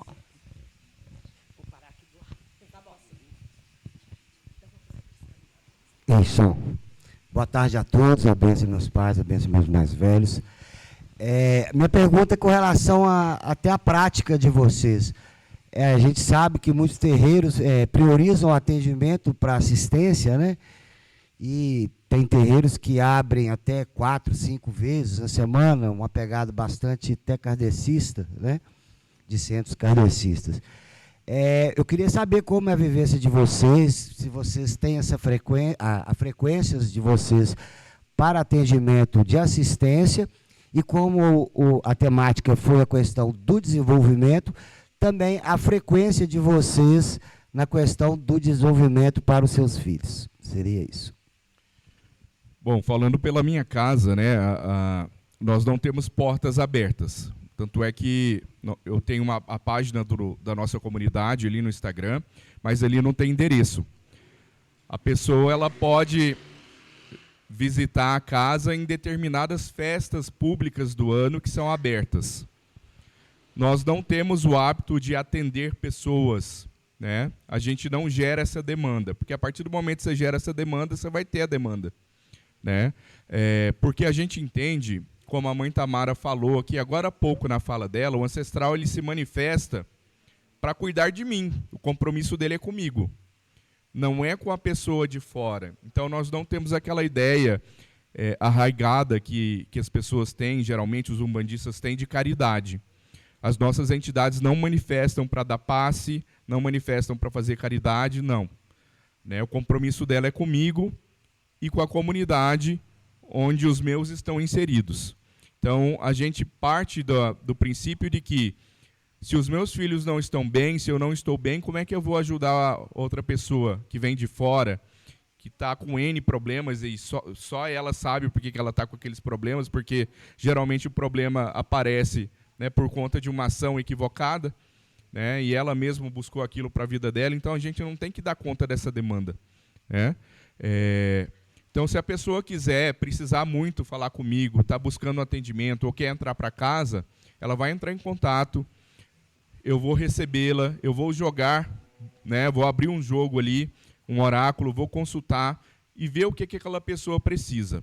Se o oráculo me dizer, ou o Exu Marabô me dizer, essa pessoa ela precisa cuidar da ancestralidade dela, aí sim, nós abriremos a porta. Essa pessoa, então, vai ser inserida na comunidade, caso seja da vontade dela e da nossa também. Porque ainda tem mais isso. Eu não sou obrigado a aceitar qualquer pessoa, né? Muita gente tem aquela lógica, aquela ideia de que a gente tem que abrir a porta para todo mundo porque tem que fazer caridade, fazer o bem sem olhar a quem. Não, nós não temos isso. Eu tenho o direito, eu já recusei muita gente. Olha, aqui não é para você, me desculpe. Tá? Eu acho que não vai ser bom nem para você e nem para nós. Então, na minha comunidade a gente age dessa forma. Eu sei que na comunidade dos meus irmãos isso também acontece, porque a gente troca muita ideia, né? A gente se conhece. Mas eu vou passar para eles, eles vão explicar qual é o entendimento deles sobre isso também. Mas a gente parte desse princípio, a gente não faz caridade. A nossa macumba ela existe para cultuar os nossos próprios ancestrais, é para nós, é familiar. Tanto é que eu não faço gira toda semana. As minhas giras ocorrem uma vez ao mês, né? E tem mês que nem acontece, porque dá trabalho. Eu recebo o ancestral muito bem, porque eu entendo que é alguém que vem de muito longe para me visitar. Então eu tenho que estar bem preparado para recebê-lo. Tem que ter comida, ele vai sentar, ele vai ficar o tempo que ele desejar. Eu sempre falo lá em casa que macumba tem hora para começar e não tem para terminar. Se você tem hora para ir embora, nem vá. Nem chegue lá, porque não vai ser legal. Né? Então a gente recebe esse ancestral muito bem. Ele é uma visita, ele é alguém muito querido, é o meu familiar que vem de muito longe para me ver. Então ele vai ser recebido com festa, com comida, ele vai ficar o tempo que ele desejar. Então é complexo a gente fazer uma gira toda semana. Né? Desse porte, com essa estrutura, eu não faço. A gente tem muitas atividades internas, muitas funções, onde a gente vai atender pessoas, vai passar um saco lupembe em quem está precisando. Nós temos ali o processo de desenvolvimento interno, onde eu faço uma gira só para poder explicar fundamento. A gente teve uma recentemente, a portas fechadas, só as pessoas de casa participam. A gente faz a gira parando, eu vou explicando por que tem que ser assim, por que tem que ser assado. Então, é assim, dessa forma que a gente vive a nossa cultura. Quilombo de Dona Nuvem Negra é igual, quinzenalmente. Nós somos uma comunidade nova, temos 2 anos e pouquinho, onde muitos são jovens adultos que estão em processo de desenvolvimento, e a gente abre as portas para os nossos parentes. Então, quem é filho de Pemba, traz o seu irmão, traz a sua mãe, traz os seus parentes. Algumas pessoas que são convidadas, a gente chama. Então, dificilmente tem 2, 3 pessoas ou famílias de fora. E é uma escolha minha. Né? Até os parentes dos filhos de Pemba é uma escolha minha. Eles me chamam, falam: Mameto, eu quero levar minha irmã. E aí, às vezes, eu falo: olha, sua irmã dessa vez não dá, porque a gente já vai receber uma pessoa de fora e o seu irmão já está chamando a família inteira. A gente não vai atender a todos, porque não dá. Nós nos encontramos 2 vezes no mês, às vezes 1 vez no mês, quando é determinado, aí alguma coisa acontece 1 vez no mês. E as nossas giras são fechadas, são para nós. O AG1 também é pensado nas entidades. Dificilmente a gente consegue cumprir com o tempo, porque o tempo deles é diferente do nosso. Mas a gente sempre se organiza para que as pessoas venham e vivam aquele dia, para que possam replicar essa vivência no terreiro, no seu dia a dia, no seu cotidiano, nos seus trabalhos, né, com a sua família, enfim, é isso. Nesses 2 dias são feitos o desenvolvimento dos filhos. Então, tem a nossa mãe pequena, né, Mameto Indange, que é a Mari. Hoje a Mari não está porque ela fez uma cirurgia. Mas quando ela manifesta, eu não manifesto, e vice-versa. Sempre uma de nós estamos olhando. Geralmente no começo da engira, né, mais para o final, se eu manifestar e ela, tudo bem. Mas a gente sempre tem uma conversa sobre os filhos. A gente chama o filho quando é necessário, conversa. A gente conversa muito. As entidades no Quilombo da Dona Nuvem Negra conversam muito. Muitas vezes o boiadeiro, o Exu, o marujo manifesta, senta num toco, os filhos sentam e ali vem os ensinamentos, ali vem as conversas, ali vem os ajustes, ali vem como que a casa vai encaminhar e como eles adotarão a filosofia de vida deles. É claro que cada um está no seu momento diferente da vida, mas uma coisa que a gente faz é a busca coletiva da cura. porque nós somos Banto, nós somos Ubuntu. Né? Então, junto com esse cuidado individual do saculupemba, da deitada, do cuidado à cabeça, nós também temos um cuidado coletivo, que é muito importante e que muitos terreiros de Umbanda deixam de lado. Né, que é esse cuidado de ser uma comunidade. Todo terreiro deveria ser uma comunidade. Perfeito. No Quilombo do Caboclo Taquari também não é diferente da casa do Tata André e da Mameto Tamara. São os mesmos princípios filosóficos que nós temos e práticos também lá, que nós temos. Nossas engiras também acontecem a cada 15 dias, né? Ou às vezes uma vez por mês também. Temos um momento que é de desenvolvimento e as engiras abertas raramente nós fazemos. Por quê? Porque é este o princípio. É um princípio coletivo, é um princípio do quilombo, né? Então, primeiro, os nossos cafiotos, nossos filhos, eles precisam estar bem para que possam ajudar outras pessoas. Primeiro, a comunidade e o coletivo. Então, realmente, é trabalhoso. O processo de você fazer uma engira no molde como nós fazemos, e não foi nada combinado, são processos tradicionais e culturais que nós já viemos com isso, né? Começa já logo lá na sexta-feira, no preparo, começa na cozinha, com alimentação, porque tem que ter comida, porque o objetivo é alimentar a nossa comunidade. Existe um processo de fundamento ali, né? No AG1, no preparo. O ato de você comer em coletivo, em comunidade, ele tem um simbolismo, ele tem um axé, ele tem um enguso ali. Então, por isso, né, a forma de a entidade, né, o antepassado, o ancestral, sentar ali no toco ou no tamborete ali, no apoti, sentar e os filhos em volta ali aprendendo. É ali que ele vai dar bronca, é ali que ele vai acolher, é ali que ele vai dar o direcionamento. Então, o direcionamento é sempre interno.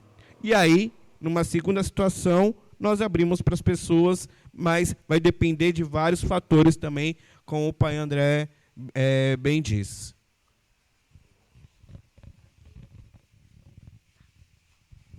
Som. Mucuô, todos e todas, a bênção dos tatas e da Mameto. Eu tinha uma pergunta, na verdade, mas são duas. Enfim, eu não sei se vocês podem escolher qual responder, mas eu acho que são as duas muito pertinentes. A primeira é em relação ao sacerdócio. O que acontece? Eu creio que existem muitos atuais sacerdotes que assistem, veem vocês e percebem que o processo que levou eles ao sacerdócio é um processo que a gente pode categoricamente dizer que é errôneo. Como, por exemplo, um curso de uma Umbanda sagrada da vida e tal. E aí ele se encontra com um terreiro, com filhos de santo, compreendendo agora que passou por um processo não correto de sacerdócio. Qual conselho vocês dariam para esse sacerdote? Fecha o terreiro, enfim, volta do início. Vou passar para a Mameto responder. É isso. E aí, eu não sei se eu lanço a segunda pergunta agora, porque eu falei do sacerdócio, e aí eu queria falar também dos iniciantes. Porque quando chegam para mim e falam, Felipe, eu sinto de verdade que meu caminho é na Umbanda, eu quero conhecer, eu preciso de um terreiro, me indica um. Todos os terreiros bons que eu conheço são fechados. E aí, o que vocês diriam, qual conselho vocês diriam para essas pessoas? Visitar terreiro e como perceber que é um terreiro que é interessante para que aquele desenvolvimento aconteça, né? Como eles vão saber, qual é o filtro que eles precisam ter para não cair em coisa aí que a gente sabe que tem pra caramba, né? Com relação à primeira pergunta, o sacerdócio, ele se dá na prática dele. Né? Um sacerdote, ele não se torna sacerdote quando ele está pronto. Quando ele senta, sai do apoti, porque são 3 fases, né? Quando ele senta no chão, e aí ele é um iniciante. Quando ele senta no apoti, e aí a gente vai falar que ele se torna um pai pequeno, uma mãe pequena, e aí o pai pequeno, a mãe pequena é aquele que está se preparando para o sacerdócio, ou não. E depois ele senta na cadeira, digamos assim, e se torna um sacerdote. A cada rito de passagem, parece que a gente reinicia dentro daquele lugar. Então, quando você é iniciante, você fica meio perdido tentando entender tudo. Quando você se vira um pai pequeno, tudo que é do iniciante, você leva, mas aí você aprende mais coisas. Então, parece que você vira um iniciante dentro dessa função, e o sacerdócio também. Se, por um acaso, existe um sacerdote que entende que em algum momento está errando no caminho, que bom, né? Eu acredito que todo sacerdote vive isso. Mas eu quero dizer também que um sacerdócio não deveria nascer, digamos assim, de chocadeira. Faz um curso e você é um sacerdote. Você deve ter um pai. Quando você tem um pai, é o seu mais velho que te orienta dentro do sacerdócio. Eu tenho alguém que me orienta dentro do meu sacerdócio, assim como os meus irmãos. Que dentro dessa função, eu vou recorrer a esse mais velho e vou falar, e agora? O que eu vou fazer aqui? Então, é você amadurecer com a sua carroça andando. Entende? Você forma o outro, que é iniciante, afinal de contas, você já foi iniciante, mas você aprendendo a ser um sacerdote. Né? Você não dá um saculupembe em você mesmo, você precisa de um mais velho, porque uma faca não corta o próprio cabo. Ou não deveria. Né? Então, sempre um mais velho vai fazer isso por você. Você não vai criar da sua cabeça ou das vozes que você diz que é o boiadeiro, como que você vai resolver um problema dentro do seu sacerdócio. Né? Então, você pode recorrer aos ancestrais, e aí eu já vou incluir a sua segunda pergunta, que para entrar dentro de um terreiro que é fechado, a porta de entrada, como disse o meu irmão, é o jogo. Né, dentro do quilombo da Dona Nuvem Negra, para você adentrar e entender o que está acontecendo ali, você vai marcar um jogo comigo. Eu vou abrir o jogo, se o ancestral disser, como meu pai André falou, esse pode ter um caminho, se eu quiser, eu abro as portas da casa e a pessoa adentra e vê se consegue se adaptar, né? Vê se tem aí um enguso dos ancestrais. Mas eu quero dizer também que as entidades têm muita responsabilidade nisso. Afinal de contas, se não tiver uma compatibilidade entre a nossa ancestralidade, fica difícil da pessoa se manter num terreiro. E aí eu falo de que pedra que muito rola não cria limo. O que mais tem é um umbandista que ficou 6 meses ali, que está dentro de um terreiro de umbanda namorando o outro terreiro. E isso eu digo, gente, é uma falta de ética gigantesca. Se você está ali, viva aquele espaço. Se você escolheu um dia estar ali, é porque a sua ancestralidade também escolheu estar ali. Então, tenhamos paciência, não existe casa perfeita, as nossas casas não são perfeitas, nós estamos nos aprimorando dentro dos nossos saberes e das nossas necessidades. Então, não existe casa perfeita, sempre vai ter alguma coisa que você não vai gostar.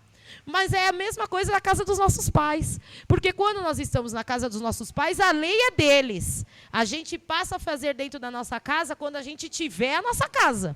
Então, pode acontecer de ter algo dentro do espaço onde você está cultuando seu ancestral que você não gosta, mas que você precisa respeitar. E aí volta aquela ideia da hierarquia. Então, se você é um iniciante, marque um jogo.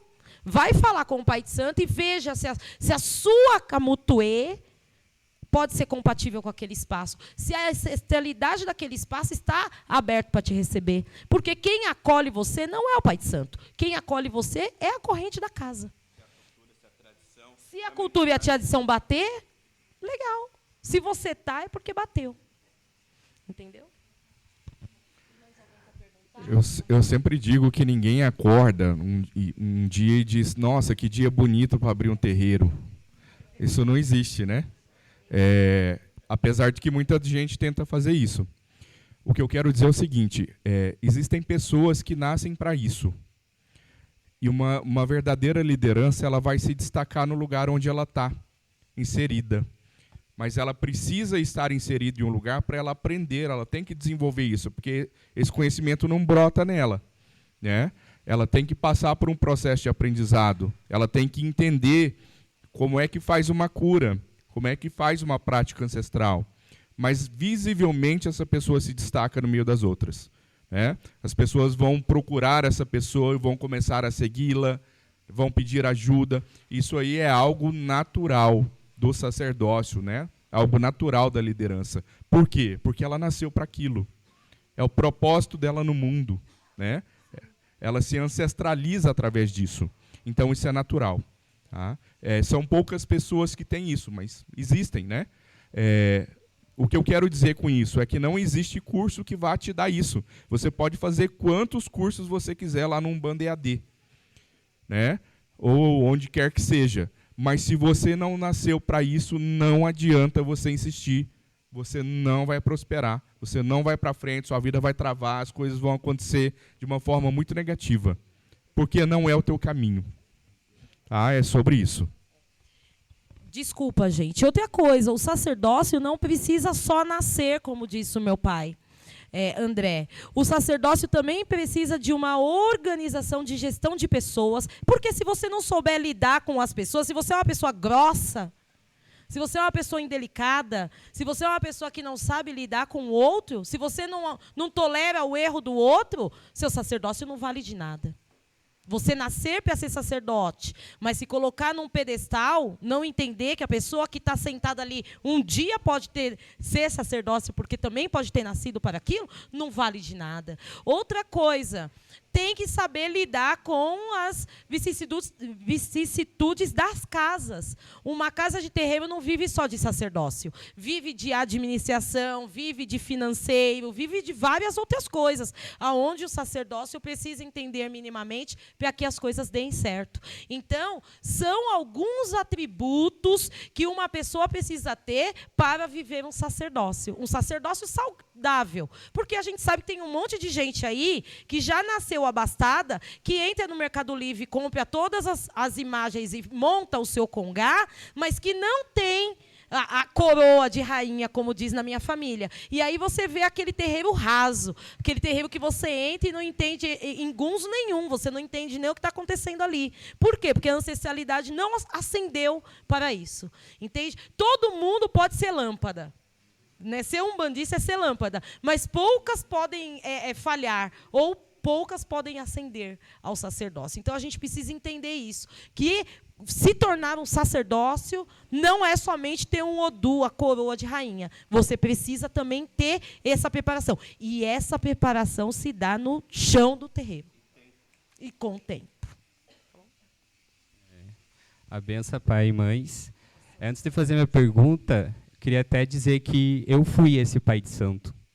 E, para mim, veio muito através do letramento racial, letramento de gênero, letramento social, para olhar para a minha prática e ver que havia alguma coisa que não estava condizendo com o que eu pensava. E aí foi quando eu encontrei um Umbanda de verdade e encontrei o pai André. E aí sentei no chão para poder aprender. E, para mim, foi um reiniciar, né? Eu fechei minha casa completamente durante um ano, e para que eu pudesse aprender, para que eu pudesse reconfigurar, para que eu pudesse entender, né, qual era a prática que eu gostaria de exercer. E minha casa continua fechada até hoje, e assim vai continuar também. Então, acho que é possível, desde que a pessoa tenha minimamente um letramento social, racial, o caminho é esse, não tem outro para ser feito, né? Eu organizei 3 perguntas, eu vou fazendo para também não tomar o tempo de todos, né? Eu escrevi elas porque eu sou meio prolixo, então para não ficar repetitivo. A primeira é sobre desenvolvimento. Então, quando falamos em desenvolvimento, muitas vezes estamos repetindo uma lógica trazida pelo pensamento colonial. Crescer é sair de um ponto de origem, é avançar, é melhorar, é partir de uma medida externa. Mas e se, ao invés de desenvolver, a gente propusesse envolver?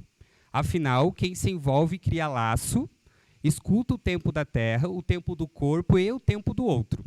Nesse sentido, o envolvimento não é um processo individual, ele é relacional. Ele acontece quando a criança participa da roda, quando o corpo escuta, quando a palavra circula e o silêncio também ensina. Desenvolver, no ponto de vista colonial, é subir uma escada. Envolver, na visão ancestral, é aprender a dançar dentro da roda. Como podemos, então, compreender o envolvimento como caminho de crescimento, em vez da ideia ocidental de desenvolvimento? Que tipo de relação, afeto e pertencimento o filho precisa tecer com o seu meio, com seus ancestrais e com o coletivo para que o envolvimento aconteça de forma viva e verdadeira? Essa é uma das perguntas. Tá aí um sacerdote. Quando a gente fala em desenvolvimento, não é numa forma vertical. E isso tem muito a ver com a nossa filosofia africana. É sempre na circularidade. É um Ubuntu. Desenvolver, nesse sentido da palavra, é aprendizado. Só que esse aprendizado ele é mútuo. Ninguém aprende nada sozinho. É por isso que a gente fala que a pessoa tem que ir para o chão de terreiro para poder aprender. Porque ali ela está trocando experiência, ela está trocando informação, ela está trocando conhecimento e, principalmente, ela está aprendendo a ser um Ubuntu.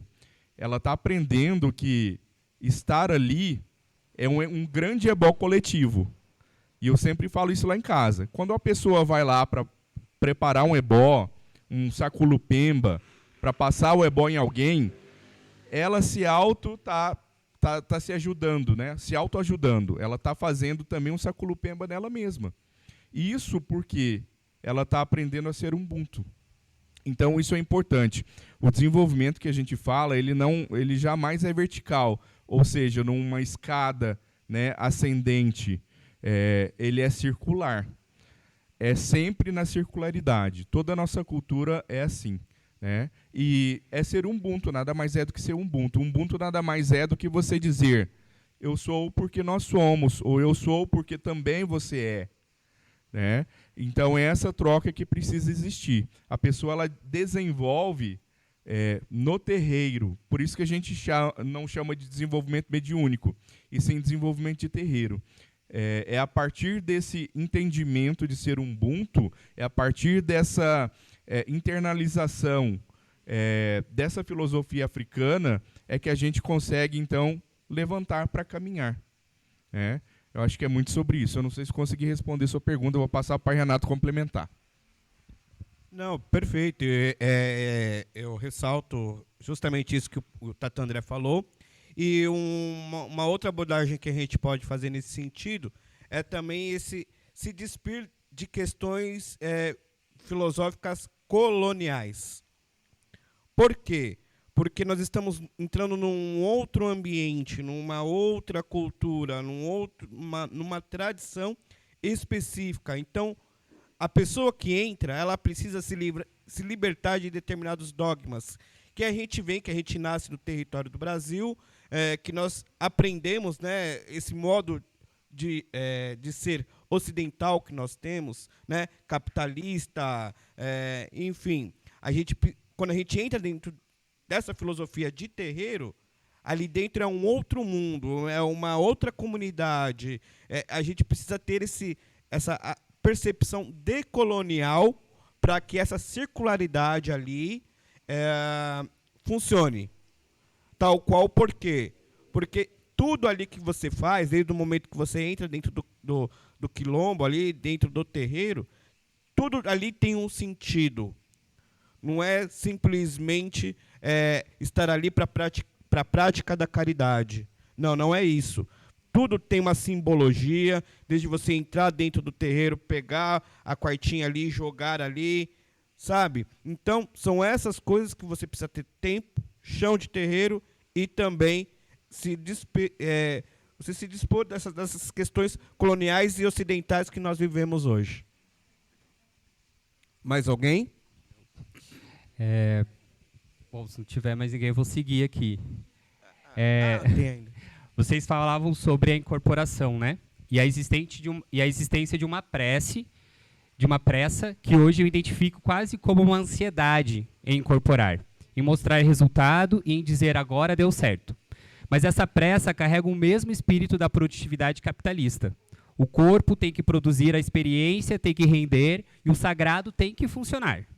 A pressa de incorporar pode ser entendida como um reflexo da lógica capitalista de produtividade. A necessidade de produzir algo visível para validar o processo.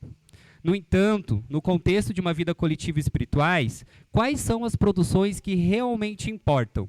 Quais forças, ritmos, valores regem esse movimento no corpo coletivo, fora das métricas de eficiência e resultado impostas pela colonialidade. Né? Quais são esses valores? Será que corpo é esse que produz, o que produz, o que sente?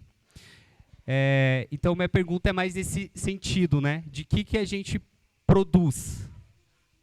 Produzimos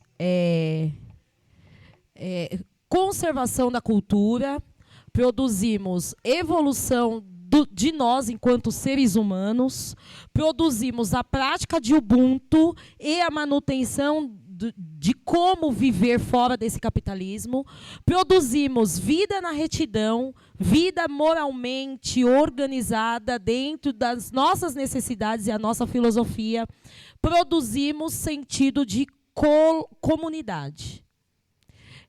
Não existe Umbanda se a gente não pensar Ubuntu de fato, entende? Não conseguimos produzir nada senão o contato com a ancestralidade, que é uma chave que falta na colonialidade, porque a ancestralidade foi cortada pelo cristianismo.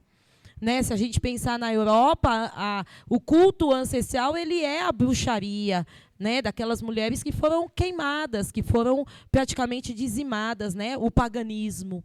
Então, quando fazemos Umbanda, resgatamos o contato ancestral, que é um contato natural dos seres humanos. Em todos os cantos desse planeta, o contato ancestral foi a primeira relação espiritual que existiu. Né? Não existia religião, porque religião é religar. Né? Então, quando não se perde, não se religa. Então, é isso que buscamos. A Umbanda, ela é um espaço onde esse resgate se dá. E, através disso, resgatamos também a nossa identidade, resgatamos também o sentido dessa vida, que precisa ser baseada na ecologia, no respeito, no sucesso mútuo. Precisa se resgatar ideias das quais a mulher, né, os povos que hoje são, a sociedade, né, que hoje é considerada minoritária nesse país. Né? Então, a Umbanda ela é um resgate às nossas essências. Ela é um resgate respeitoso ao que eu sou e ao que o outro é, independente do que o outro seja, se é bom ou se não é para mim. Né? Isso é uma filosofia de Ubuntu. Espero ter respondido. Sim, vou para a minha última pergunta, prometo. Que agora é um pouco sobre saúde mental, que você muito bem falou. Quando falamos de adoecimento mental, entramos em um campo que durante séculos, e é atuante ainda, né, foi colonizado pela medicina branca, cristã e eurocêntrica, dessa perspectiva de saúde mental.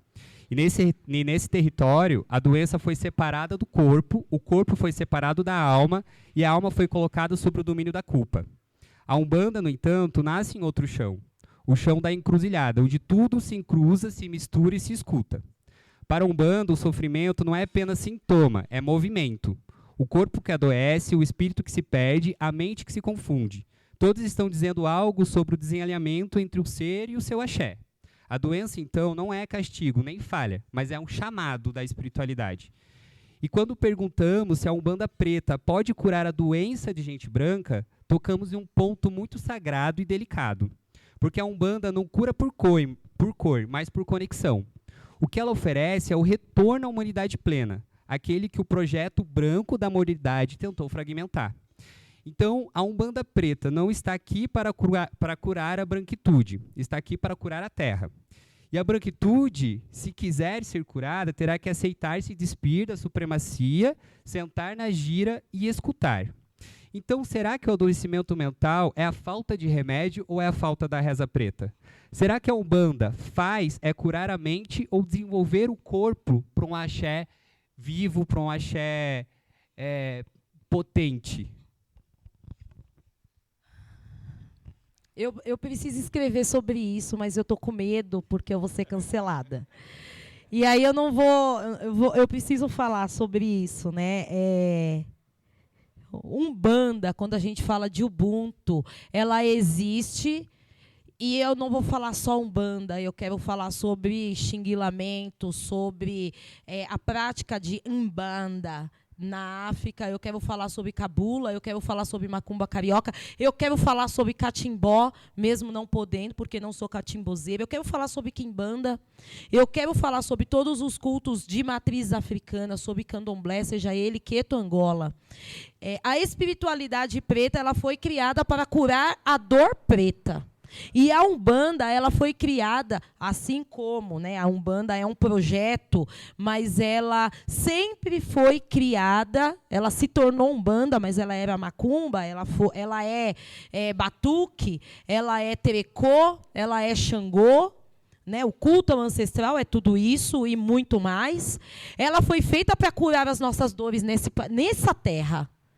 Porque ser escravizado, porque ser descendente de escravizado nos dá dores que o branco nunca sentiu, nunca sentirá.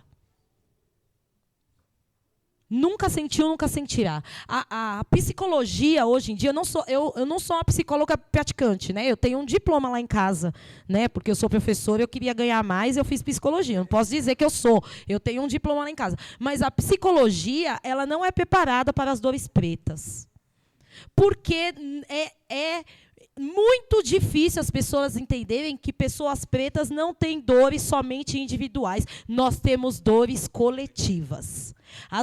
A minha dor é a dor do meu irmão, é a dor do meu irmão, é a dor da minha mãe, é a dor da mãe Tânia, é a dor da minha irmã, é a dor do meu filho preto. É a dor da Raíssa, filha do meu irmão.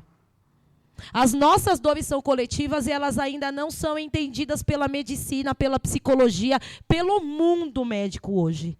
E a Umbanda é o local onde o preto deveria se curar.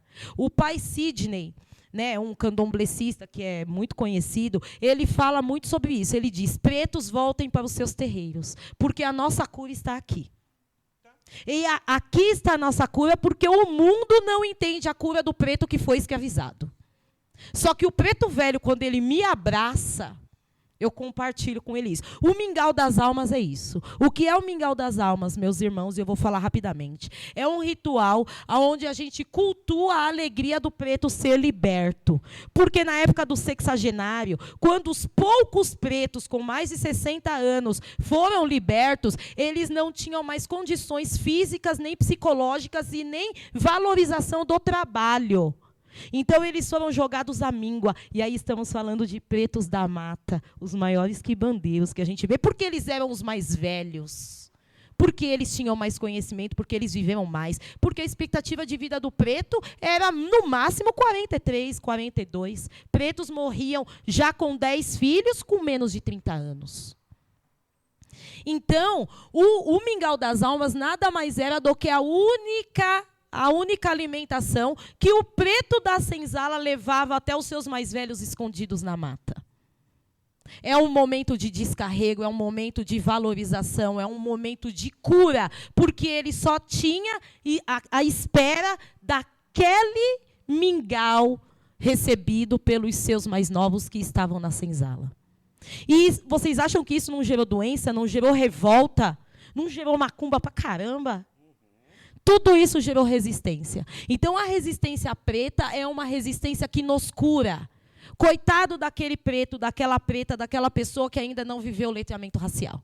Porque continua vivendo na doença da mentalidade branca de hoje, de que você tem que ser o melhor, de que você tem que aguentar o racismo, de que você tem que ser subserviente ao seu patrão, de que você tem que entender que uma mulher preta, mãe solo, que não tem um marido do seu lado para te apoiar numa maternidade é algo normal. Mulher guerreira.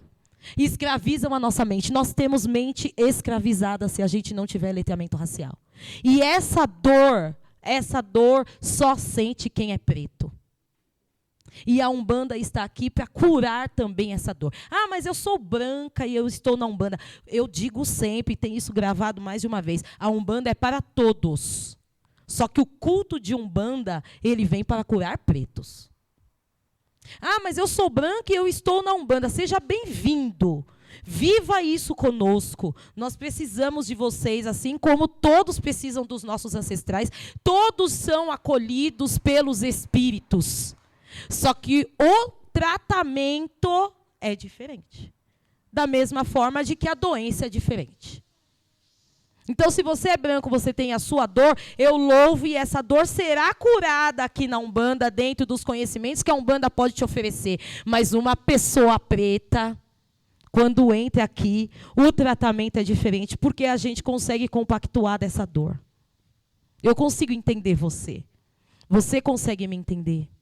E a gente consegue se unir em Ubuntu, o ninguém solta a mão de ninguém, para que a gente possa viver essa dor. Porque essa dor é coletiva. Não importa onde o preto esteja, assistam o voodoo haitiano. Vocês verão que muitas das práticas que a gente fará aqui hoje acontece lá.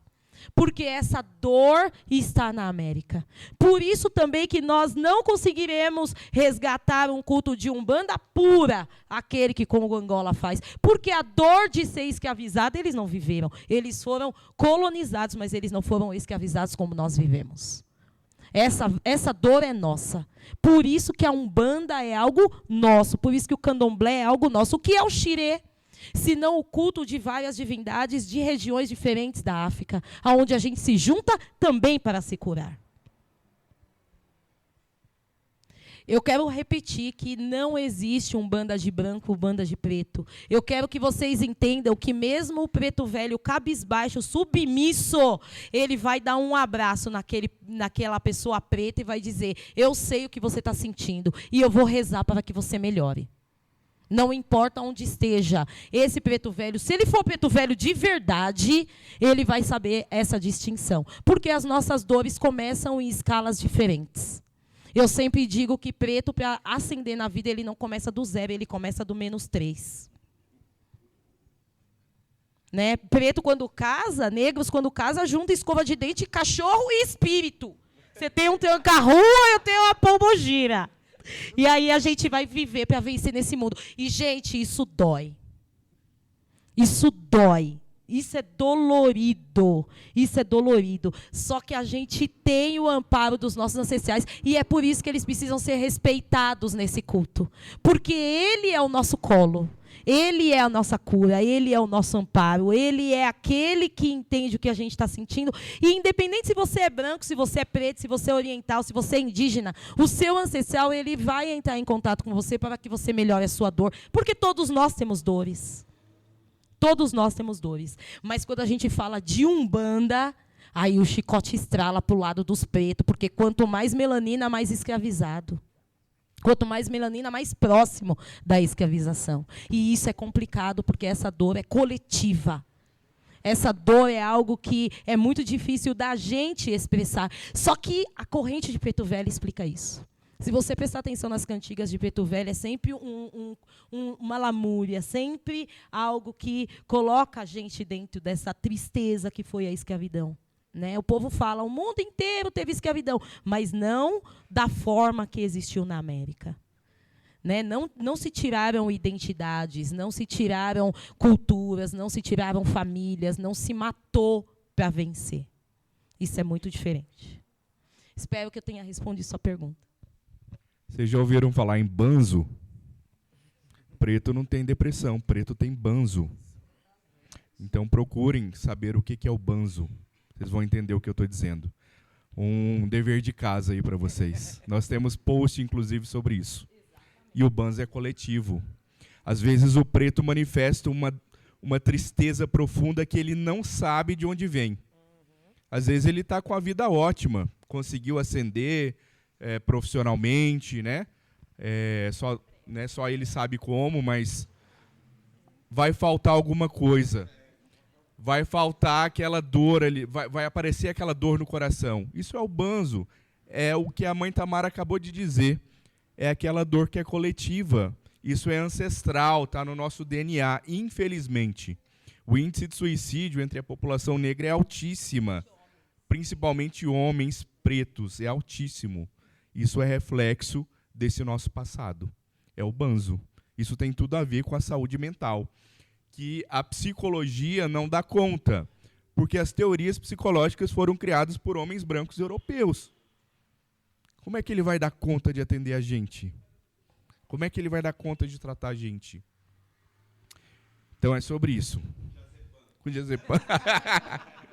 Rivotril. Exatamente.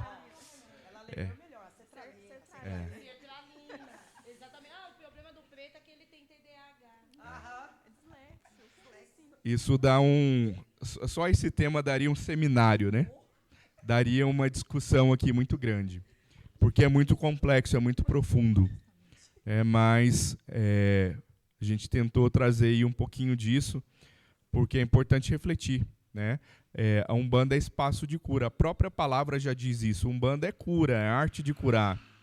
Então, nós estamos aqui para curar feridas, né?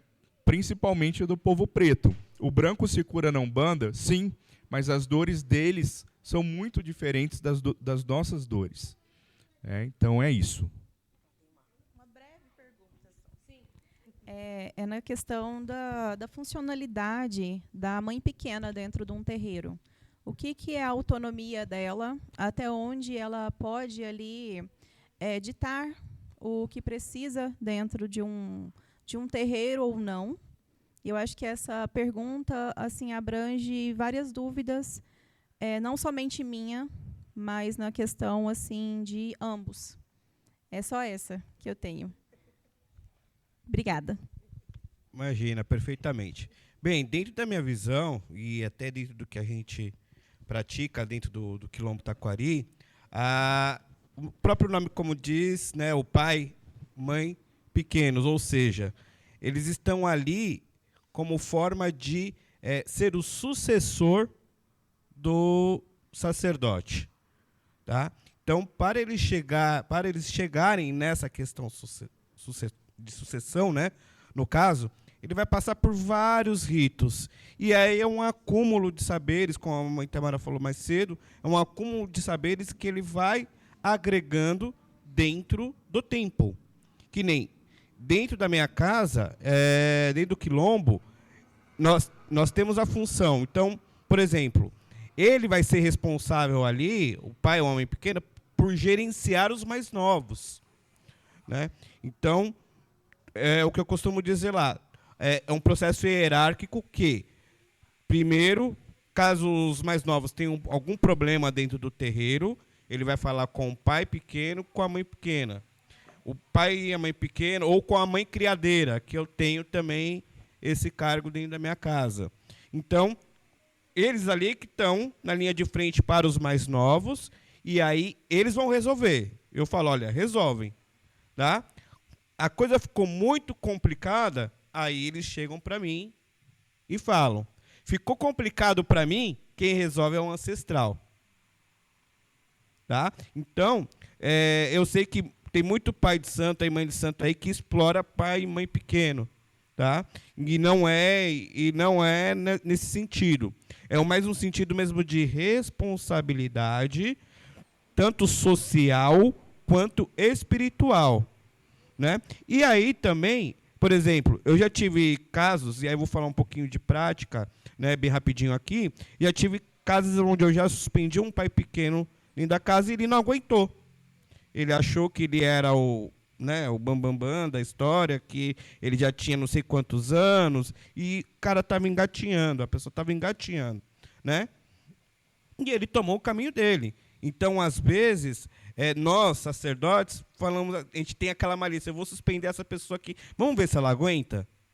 Vamos ver se ela vai segurar o reggae? Entendeu? Então, e ali, na dinâmica do terreiro, vão ser dadas responsabilidades conforme a situação ocorra ali para o pai e a mãe, pai e a mãe pequena, no caso.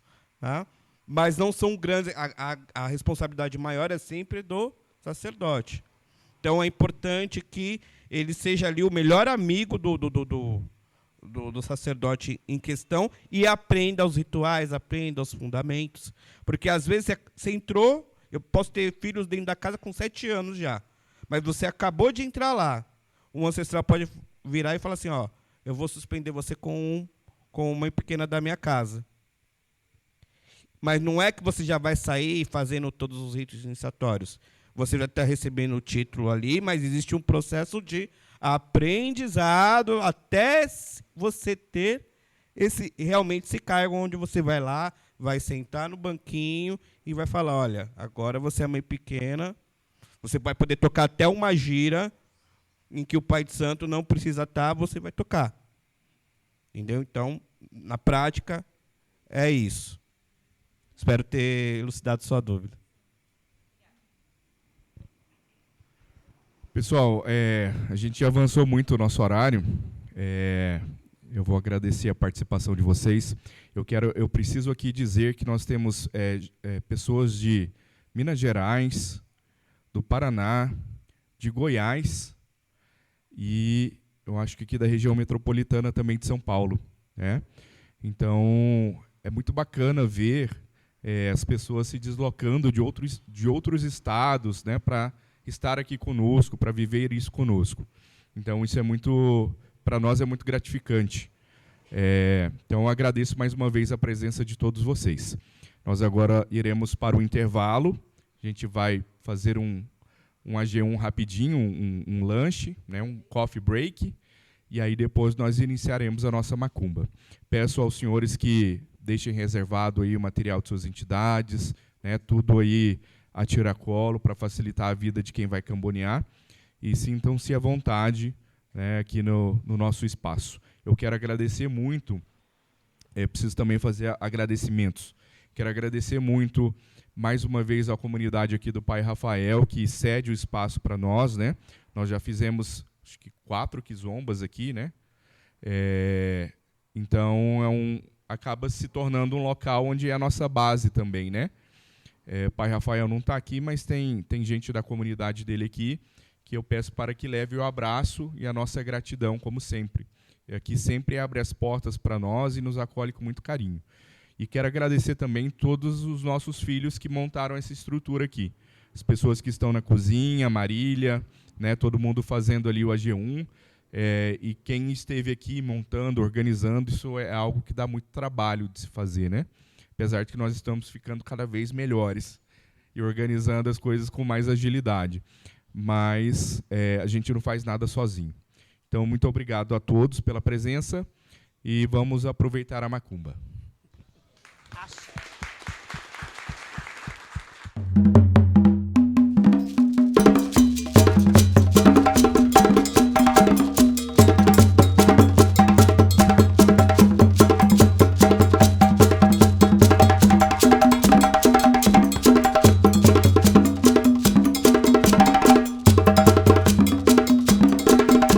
Umbanda de Verdade Podcast. Um podcast sobre Umbanda de verdade.